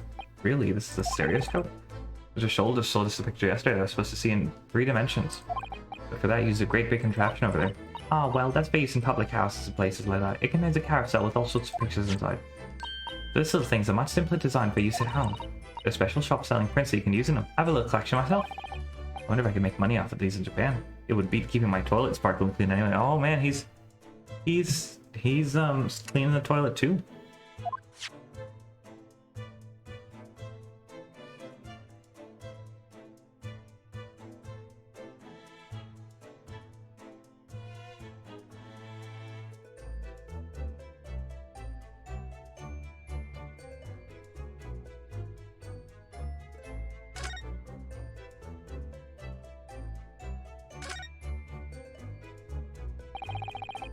Article. This. Oh, look on the back. There's another one? Is that? Oh, show us, Susie, show us. 15 February, 10:30 p.m. 1 gentleman's overcoat. £1. Why? What do you think? Yes, this must be the ticket for the overcoat. So, let me go there.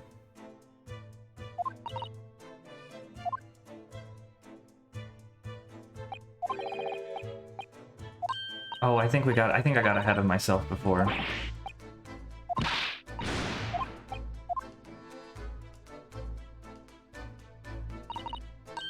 Oh, a stereoscope.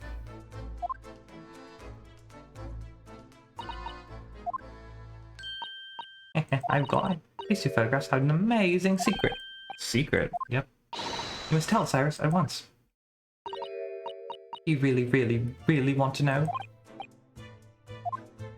You hate this? Oh boy, let's see how I do. So Iris, about these 2 photographic prints, the one we found here on Mr. Windibank's counter and the one Gina gave us before. This is an amazing secret. Actually, it's not quite right. If you look carefully, the 2 prints aren't the same. Not exactly. They're not? Have a little look at them now.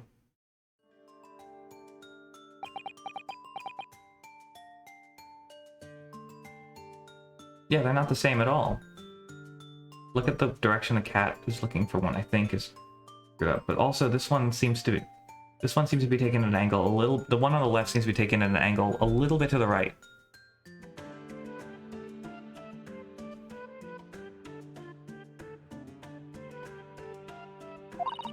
Can you see that they're slightly different? I see that they're a little different. I think so. It's very subtle, though. What's the reason for the subtle difference between the 2 prints? Ah, well, because they're set, you see. No, I don't. It's a stereoscope card. They're photographs. Photographs. It's meant to be used in a stereoscope. Everyone in London's raving about them at the moment. Stereoscope. Yep.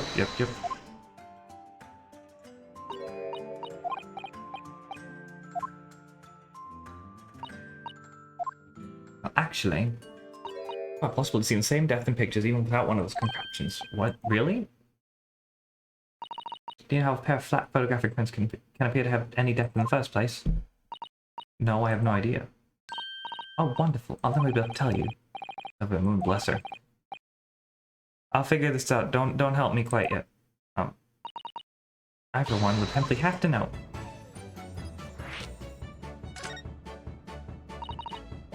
Have you ever considered Reno? Oh, well, I see depth in the world around us because there's two. Yeah. 2 eyes. Because we have 2 eyes, yep. 2 eyes, shocking. Try closing just 1 eye at a time. I think you'll see straight away. What you see with your left eye, and what you see with your right eye.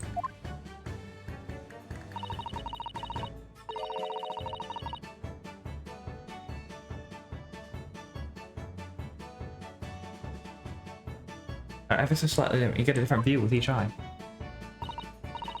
As the position of objects needs to shift slightly. Exactly, and in your head, the brain uses that shift to estimate depth that merges the 2 images into one. That's how we can sense depth in everything we see. My brain is really amazing, isn't it? It does so much for that telling me. I think I see a pair of photographs. Let's take a left eye view, and a right eye view. Oh, well done, Susie, you're so quick. You persuade your brain to merge the 2 pictures together in your head. You'll see depth in this print. Yes, Runo, you're beginning to understand. Their assumption is to act as your brain and allow you to do just that. Yes, but as long as you have 2 images, 2 eyes, and 1 brain, you can actually do it yourself all without needing a stereoscope at all. Really. Oh, this ought to be good. I can't believe this. Let's try it. See if you can view this pair of prints without the help of the stereoscope. Yep.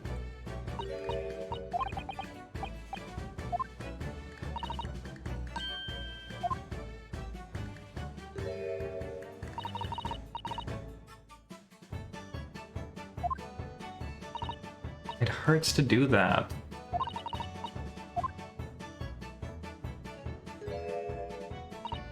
This is an image from hell.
I skipped a bunch of dialogue there. I have to go back and read it.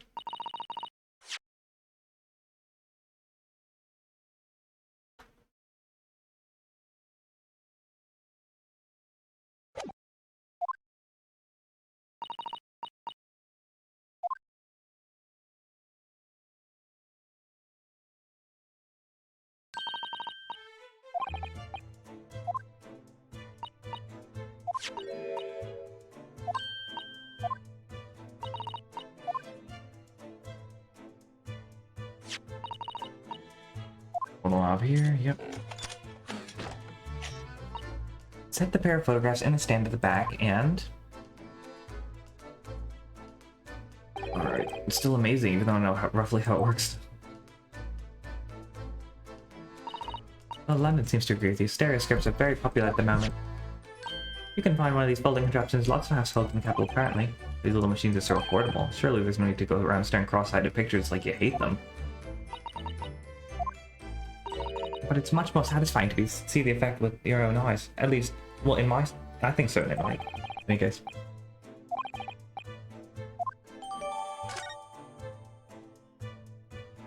And can I do anything with them?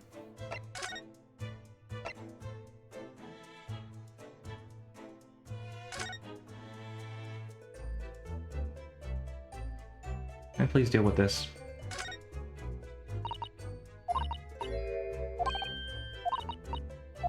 Yes.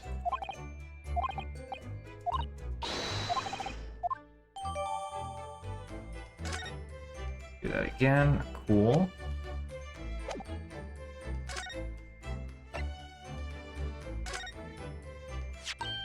Oh, that looks like blood. Yep, let's show it. It's from a gloved finger. That's almost certainly a glove made of leather. Well, don't worry, Bruno. You can leave the rest to me.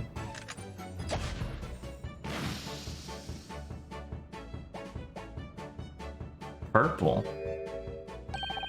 3 different blood. Yes, that's a color we haven't seen before, is it? Yes, that's a color we haven't seen before. We simply must add it to the portfolio of blood samples. It could be an important clue. Although, it would be nice to find out whose blood these different colors correspond to at some point. Well, this particular stain of blood. Oh, you had an idea, haven't you? Whose blood this is? Yes. No.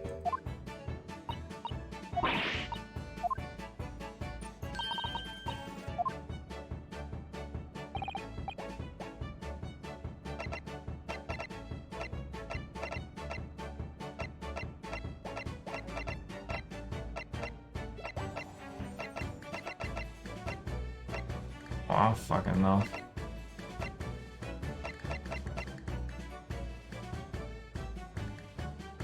Let me look at the court record again. I just want to be able to read this.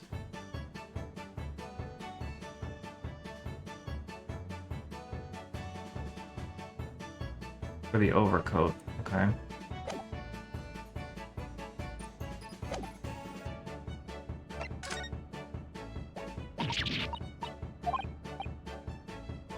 Guess it's Gina. We'll have to take it back to him.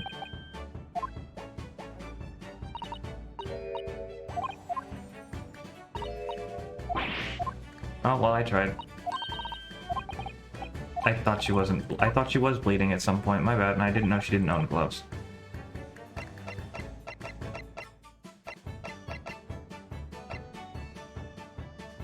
That can't be right. How would he have gotten it? But...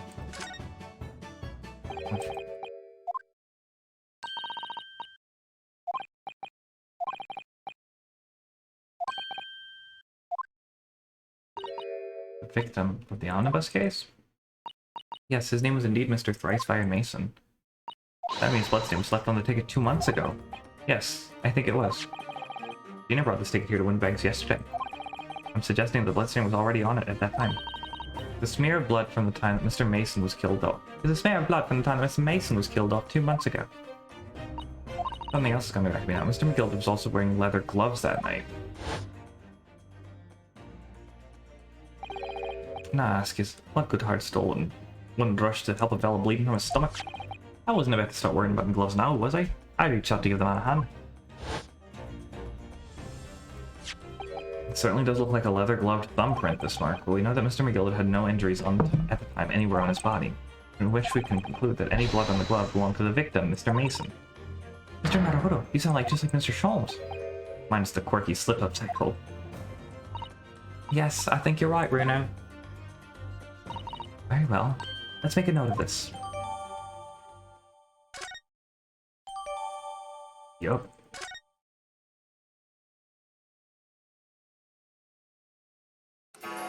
Dong. Dong. Dong. Ah! I nearly jumped out of my skin there. Why, how could Mr. Winterbank set such a wicked trap? I doubt he set out to scare anyone. Not really the time. I think perhaps we should pay Gina another visit. No, wait, not yet. Our trial is tomorrow. We've established whether or not you've been spending. I think we should ask her one more time. And changed her mind. Don't you remember, Bruno? You told her she could rip up the representation papers if she didn't want you to be a lawyer. Really? Did I say that? Did I say that? Yes. Yes. You did. That's funny. The deadline for submitting the paperwork is fast approaching. In that case, we'd better hurry back to the prison and talk to Gina again.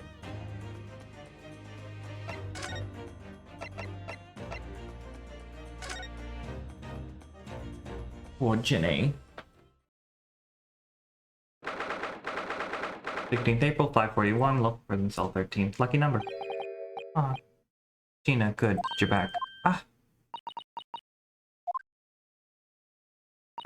The police must have finished questioning her then. Oh, how was it, Ginny? Was it awful? Eh? Oh, didn't bother me. Thank you for the papers you signed before. It meant we were able to investigate at Windibanks. Oh, right. Don't you want to know how we got on? We've been ever so busy. What's the point in asking? Won't change what everyone's saying that I did it. That's not... Gina, we came to ask for your final decision. Eh? What decision?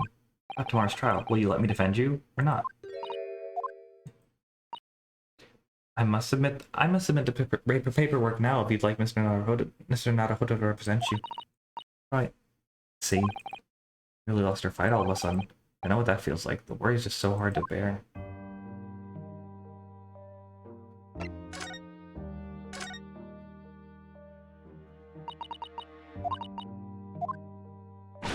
Oh, alright then. Blimey, give him a rest on my eyelighters. Well, and then fill us in. Who done it? Unfortunately, we don't know that yet. You don't say. We don't know yet. We don't know yet, Gina. Mr. Naruhodo and all of us know that you are innocent of this crime. And while we haven't yet managed to work out who the real culprit is, there's a number of interesting facts that we have managed to establish. Oh yeah? Like what? Well, for example, the reason for you being there in the first place. I think I might know why you broke into Windibanks that night. Looks like I'm gonna have to take some evidence. Yeah, I'll do that in a second. We already have the representation papers and other documents we need. All we have to do is hand them to the court clerk. That is, if you'll allow me to represent you tomorrow in court. Nah, don't bother. You know, rip them off and chuck them, will you? The representation papers, or whatever they're called. This cell ain't fancy enough to have a bin. So, what will you do in court tomorrow? I'll be fine on my own. I don't think you will be. Look, it don't matter. What's gonna happen is gonna happen. One stubborn pickpocket.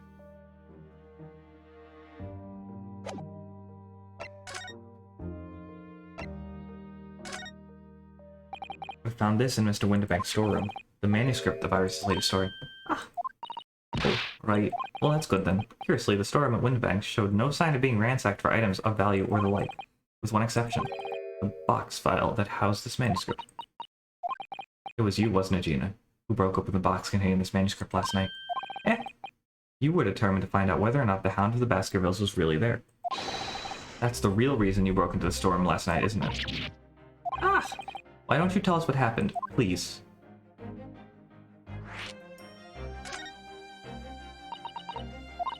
Alright, yeah, this Baskerville story. It's the latest Sholmes adventure, right? But it ain't been printed yet.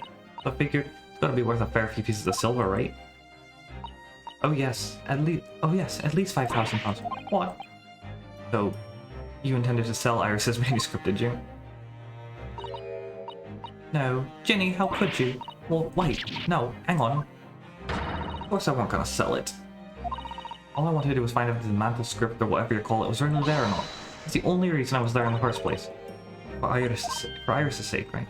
Ah, we knew why you'd done it from the start, Gina. Of course we did. But I knew you wouldn't do anything mean like that, Ginny. I just knew it.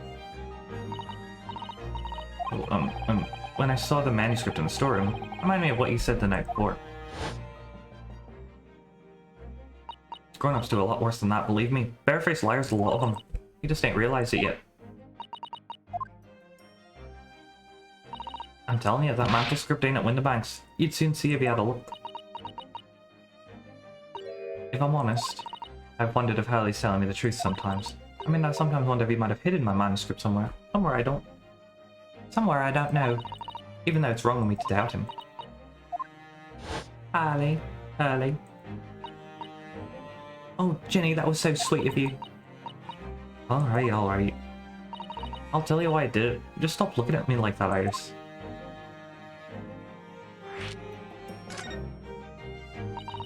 It weren't because of Iris. That's not why I did it. I wanted to know the truth, that's all.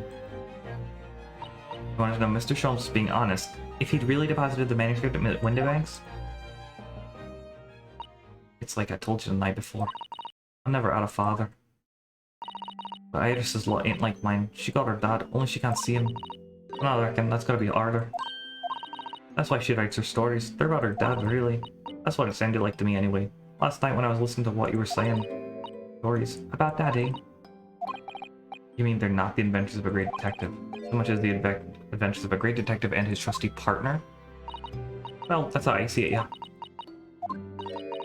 You're so thoughtful and kind, Ginny. Yes, and we never thought any differently, did we? Look, give it a rest, will you? I ate all this chummy nonsense, dear. I ate it. I don't trust no one, alright? That's how I work. Because if you don't trust no one can let you down. So leave me alone. Go on, Scarper. I hadn't noticed until now, but it's unmistakable. Right there on both sleeves of that overcoat are some very suspicious red stains. Well, why are you looking at me like that? It might be worth presenting some of our other findings in that area to Gina now.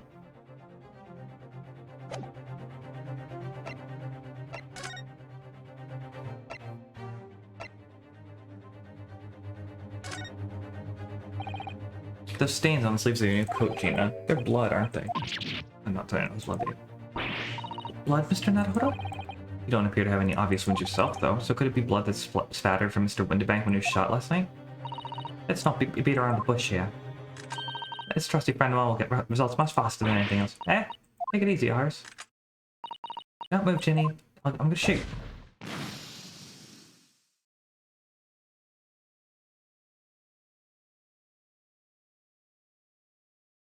Uh-oh. That's not the right blood. Oh my. What the? Look at the sleeves. The whole coat is covered in blood. Of course. The black color of the fabric was masking stains. That's why we haven't seen them until— oh my god. And the blood that has reacted with the chemical to turn a purple color, which matches with one of the samples we've already collected perfectly. Yes, now let's see. Who had the powerful blood? Ah, yes, it was the brickmaker, Mr. Mason, the victim of the murder case 2 months ago. I knew it. What are you all on about? Victim? What do you mean? It's a rather uncomfortable situation.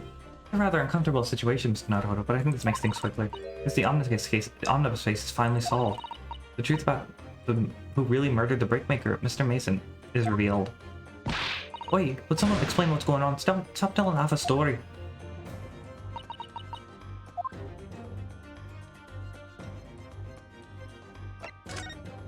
The truth of the omnibus case. You can see now that the victim's blood is all over Mr. McGilda's overcoat. But in the trial 2 months ago, the defendant said this in his testimony. I don't know why he kept doing that accent. Now I ask you, what good-hearted soul would rush to help a fellow bleeding from the stomach? I wasn't about to start worrying about me gloves now, was I? I reached out to give the man a hand. But if you look at this overcoat now, it's clear. These stains couldn't have arisen from Mr. McGill trying to pull the victim to his feet. No, if that's what really had happened, the blood wouldn't have splashed all over the front of the coat. The only explanation for this pattern of blood is it splattered all over Mr. McGillard's coat when he stabbed the victim in the stomach. I've tried to run from the truth for long enough. There's no escaping it now. The true culprit in that case, Mr. Mason's killer, was Magnus McGilded. Aye. What a bleeding shame it is.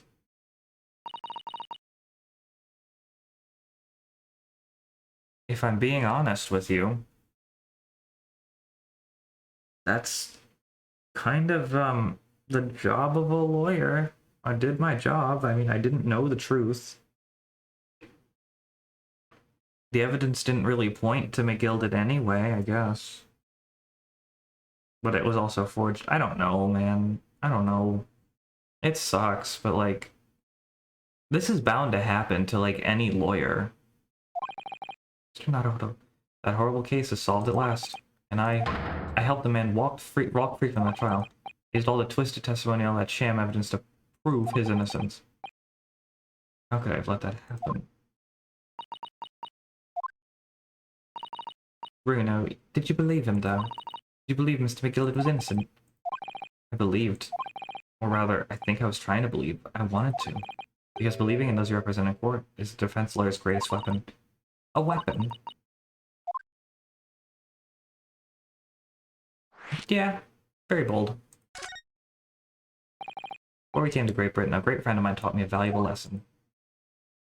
You mean Kazuma-san?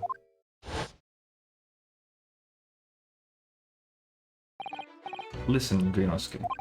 We lawyers are only human. We can't know for sure what is truth and what is a lie, which is why we must resort to our primary weapon. An unwavering belief in our clients. That's all we really have. Unwavering belief? Only when we truly believe what our clients tell us can we fight with everything we have for their cause. Any battle, there can be no victory without faith.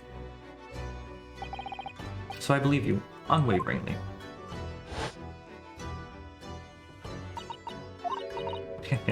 What's funny, Gina? Or, sounds like this empire of Japan you come from, everyone must be soft. Well, come on, look at the mess it's got you into, believing in a bog crawler. Yes, I inadvertently helped a murderer walk free. Well, at least you've learned your lesson now, eh? Believing in people is never worth it. Someone always stabs you in the back of the end. As soon as you let down your guard, you've had it. Take a leaf out of my book. Believe no one, get hurt by no one. I don't believe that to be true. Gina, may I ask you something? Well, I'd just like to make absolutely sure. What would you like us to do with these representation papers for tomorrow's trial?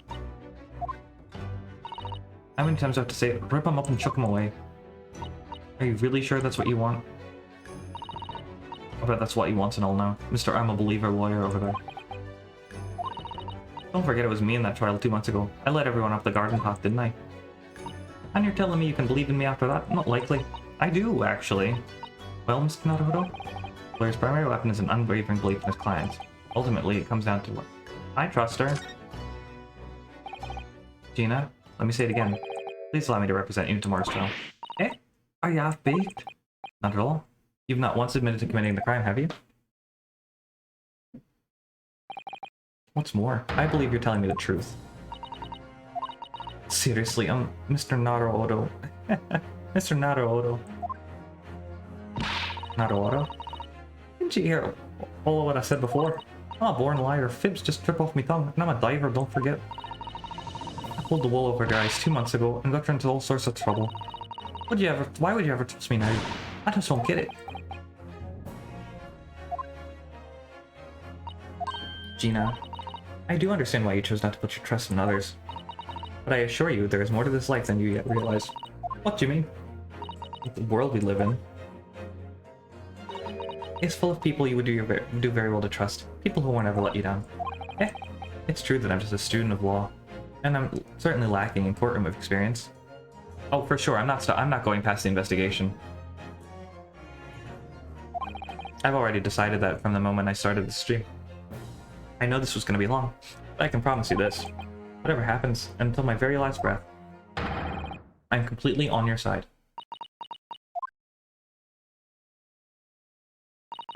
What do you expect to say to that?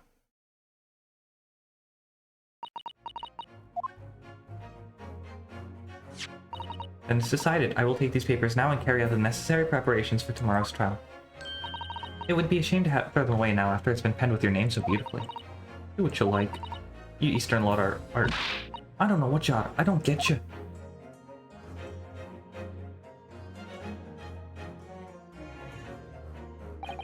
Gina's taken herself off to the back of her cell. She'd never admit it, but I hope she's feeling relieved. That turned out alright in the end, I think.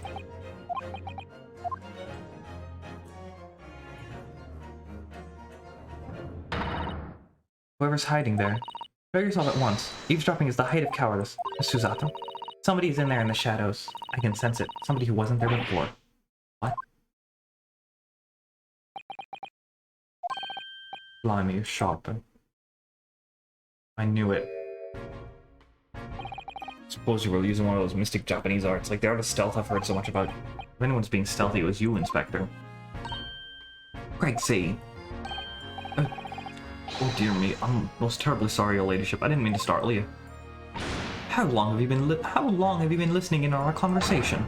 Good grief, listening in? No. I just got word there were some visitors who were refusing to leave in those after hours. I assure you, your ladyship, I only just arrived. Not this minute, not a moment earlier. That's all it is, nothing untoward, nothing at all. After hours. Is it that late already? So then, I'll humbly excuse myself now, your ladyship. Ta-ta, toodaloo, cheerio, all the best, bye-bye and bye. A lot of farewells, and not one of them appropriate for her ladyship. Oh, but I wanted to have a chat. I'm terribly sorry, but time's pressing at the minute. Oh, I see. That's a shame. I don't get this emergencies at the Supreme Court dealt with Lord Strongheart. Oh, emergency? Lord Strongheart? Nothing. Forget I said anything. Anyway, I'm off. Alright, Gregsy, if you have to, but let's chat soon. Delighted, charmed, can't wait. If you please, my pleasure. A lot of pleasantries. Not one of them sounded sincere. Gregsy's so funny, he says the silly things. Certainly entertaining to see the effect of a police fawning to a 10-year-old girl. But anyway, I wonder what the emergency is at the Supreme Court. I must attend to the clerk's office now before it closes. Yes, of course. Thank you, Mrs. Upper. Your last thing as a judicial assistant, because you're leaving tomorrow, isn't it? Kindly escort Iris home now, Mr. Naruhodo. I shall meet you there later.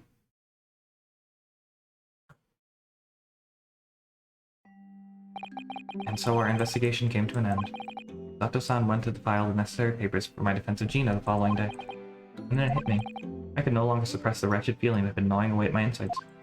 Tomorrow, Susato-san would be leaving Britain and making her way back to Japan. It's a crying shame, I did tell you. Yep. Naruhodo-san. It's been a very trying day, hasn't it? I do hope you're not too exhausted. What about you, Susato-san? Today has been even more trying for you, I'm sure. Mr. Sholmes was shot before our eyes. Gina was arrested. All in the back of the news that her father has fallen ill. She must return to Japan at once.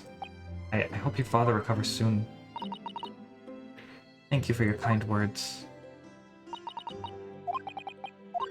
I wonder why it is that so many thoughts rage in my head like a storm, and yet I seem unable to find the words to express any of them. I know exactly what you mean. Anyway, I have one final task to complete as your judicial assistant. Once that is done, I shall make preparations for my departure tomorrow. One final task?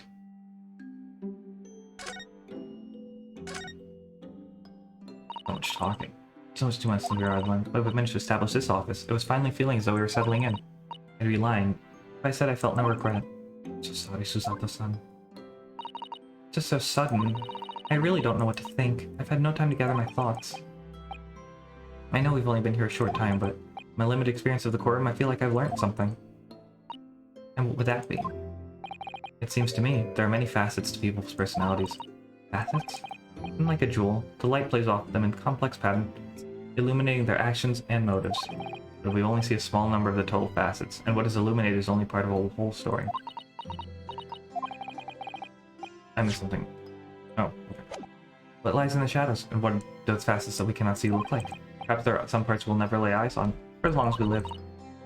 That's so true, King. Sometimes I feel as though I'm blind to so much, but I keep hoping that one day it will all become clear. That all the facets will be illuminated, and I'll finally understand how everything fits together. Naruhodo-san. I suppose what matters is that we keep our eyes open and keep moving forward, even if the way sometimes seems dark. It's amazing to think it's just been 2 months. You've grown so much. Sorry, I've what? Oh no, it was nothing. Unimportant.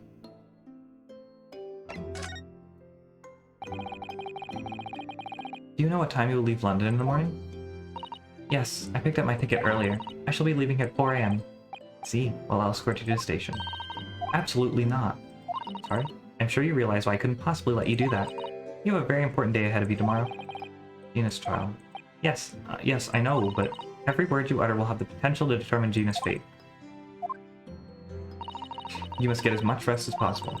Even though, like me, I'm sure you will find it hard to sleep. But please, for me, do try.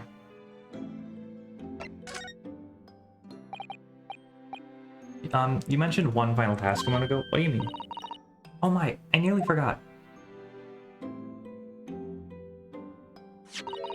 Please, I want you to have this. What's that? Some huge bundle of documents? It's my notes from the case 2 months ago. The murder that was committed on the omnibus. The Gilbert case. Seems to me that this case of Mr. Windibank's murder, of which Gina is accused, was very much tied up with that omnibus case, in ways that are not yet completely apparent. So I took the liberty of consolidating my writings about the case for you. Everything else she's had to think about. Susato-san still managed to do this, and all neatly laid out for me in her beautiful handwriting. It was my pleasure. I can only hope that it will bolster your case tomorrow for Gina. Thank you so much, Susato-san. I will do my very best to use it wisely. You really are the best judicial assistant in the world. Oh no, don't do this. Well, that's extremely flattering. But I'm sorry to say, I'm not your judicial assistant, but I've been a complete failure. What? What do you mean? Sorry? I didn't quite catch what you said there. Oh, ignore me. I was just mumbling to myself. No, no. We can't do that. We can't have that. No, you gotta address that. Come on. No. Well, it's getting rather late. I think you should go to bed now, Naruhodo-san. I must finish packing up my things in my room. Susato-san, I wish you the very best of luck tomorrow. Good night. Wait, there's something I need to say. Oh, one more for the road. What was that? A secret technique of mine, the Susato shutdown. Shutdown? Oh. Please, I implore you. If we have to voice our goodbyes, I won't be able to hold back my tears. Oh no. Honey. Now I'm gonna cry. What the fuck? Can't do this to me. Susato-san.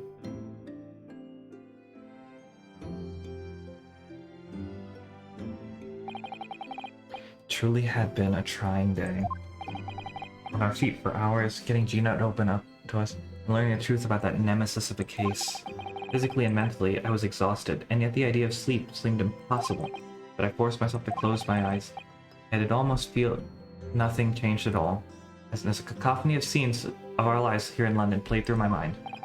Eventually, my fatigue triumphed, and I fell into a deep sleep.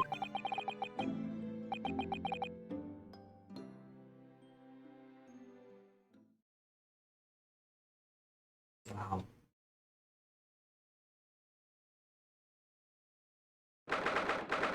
17th April, the Small Howers, St. Sinner's Hospital, Ward 3. Yes, I quite understand. That is a great weight off my mind. Charlie? Rest assured, I shall put everything in place exactly as we have discussed. Thank you so much. It's been an honor and a pleasure to be acquainted with you, Mr. Sholmes. On the contrary, the pleasure has been mine. I bid you farewell and Godspeed.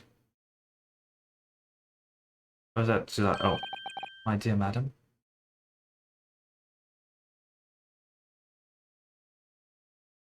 Oh, I don't want her to go. You can't do this to me. That's not right. This is not right.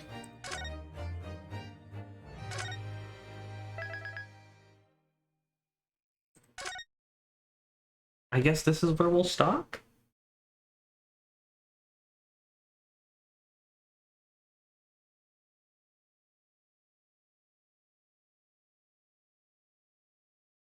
Yeah, I don't know what else. I don't think we should even consider starting the trial. This is the best place to stop. So, oh my god. What the hell? I'm not okay.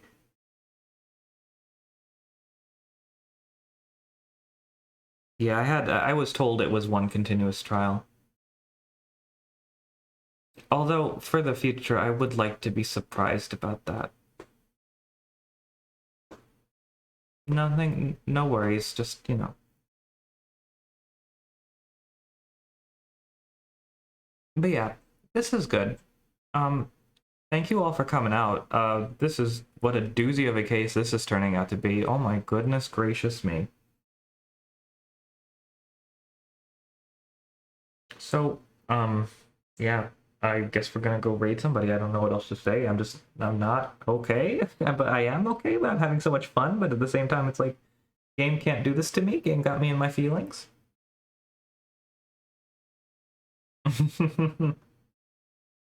Let's see what we got. I'll think. I have to think of a raid message actually.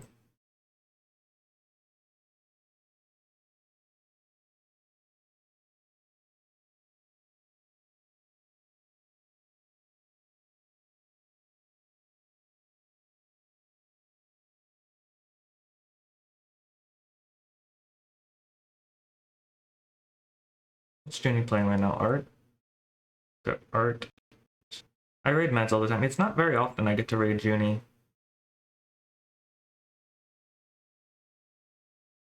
Actually, I cannot remember the last time I raided her, so...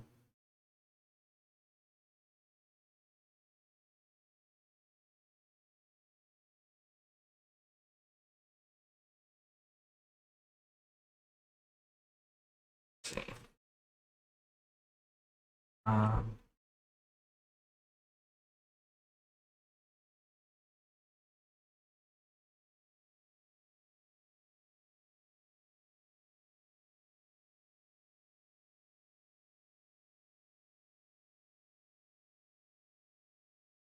Yeah, thank you so much. Sorry, I'm just thinking of a raid message because I'm really into long raid messages these days.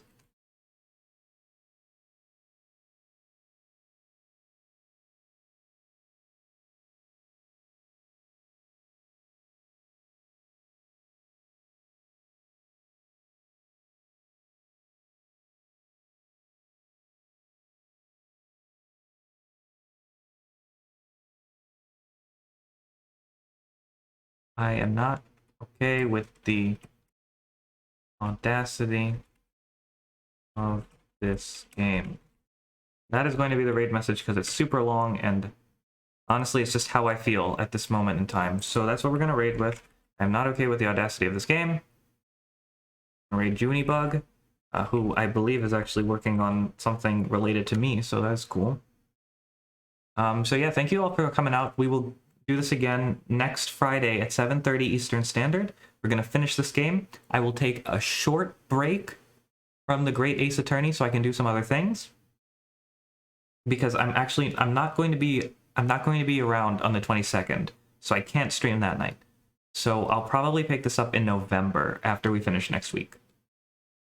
And that is that. Thank you all so much for coming out. Have a great night, and I hope to see you next time. Peace.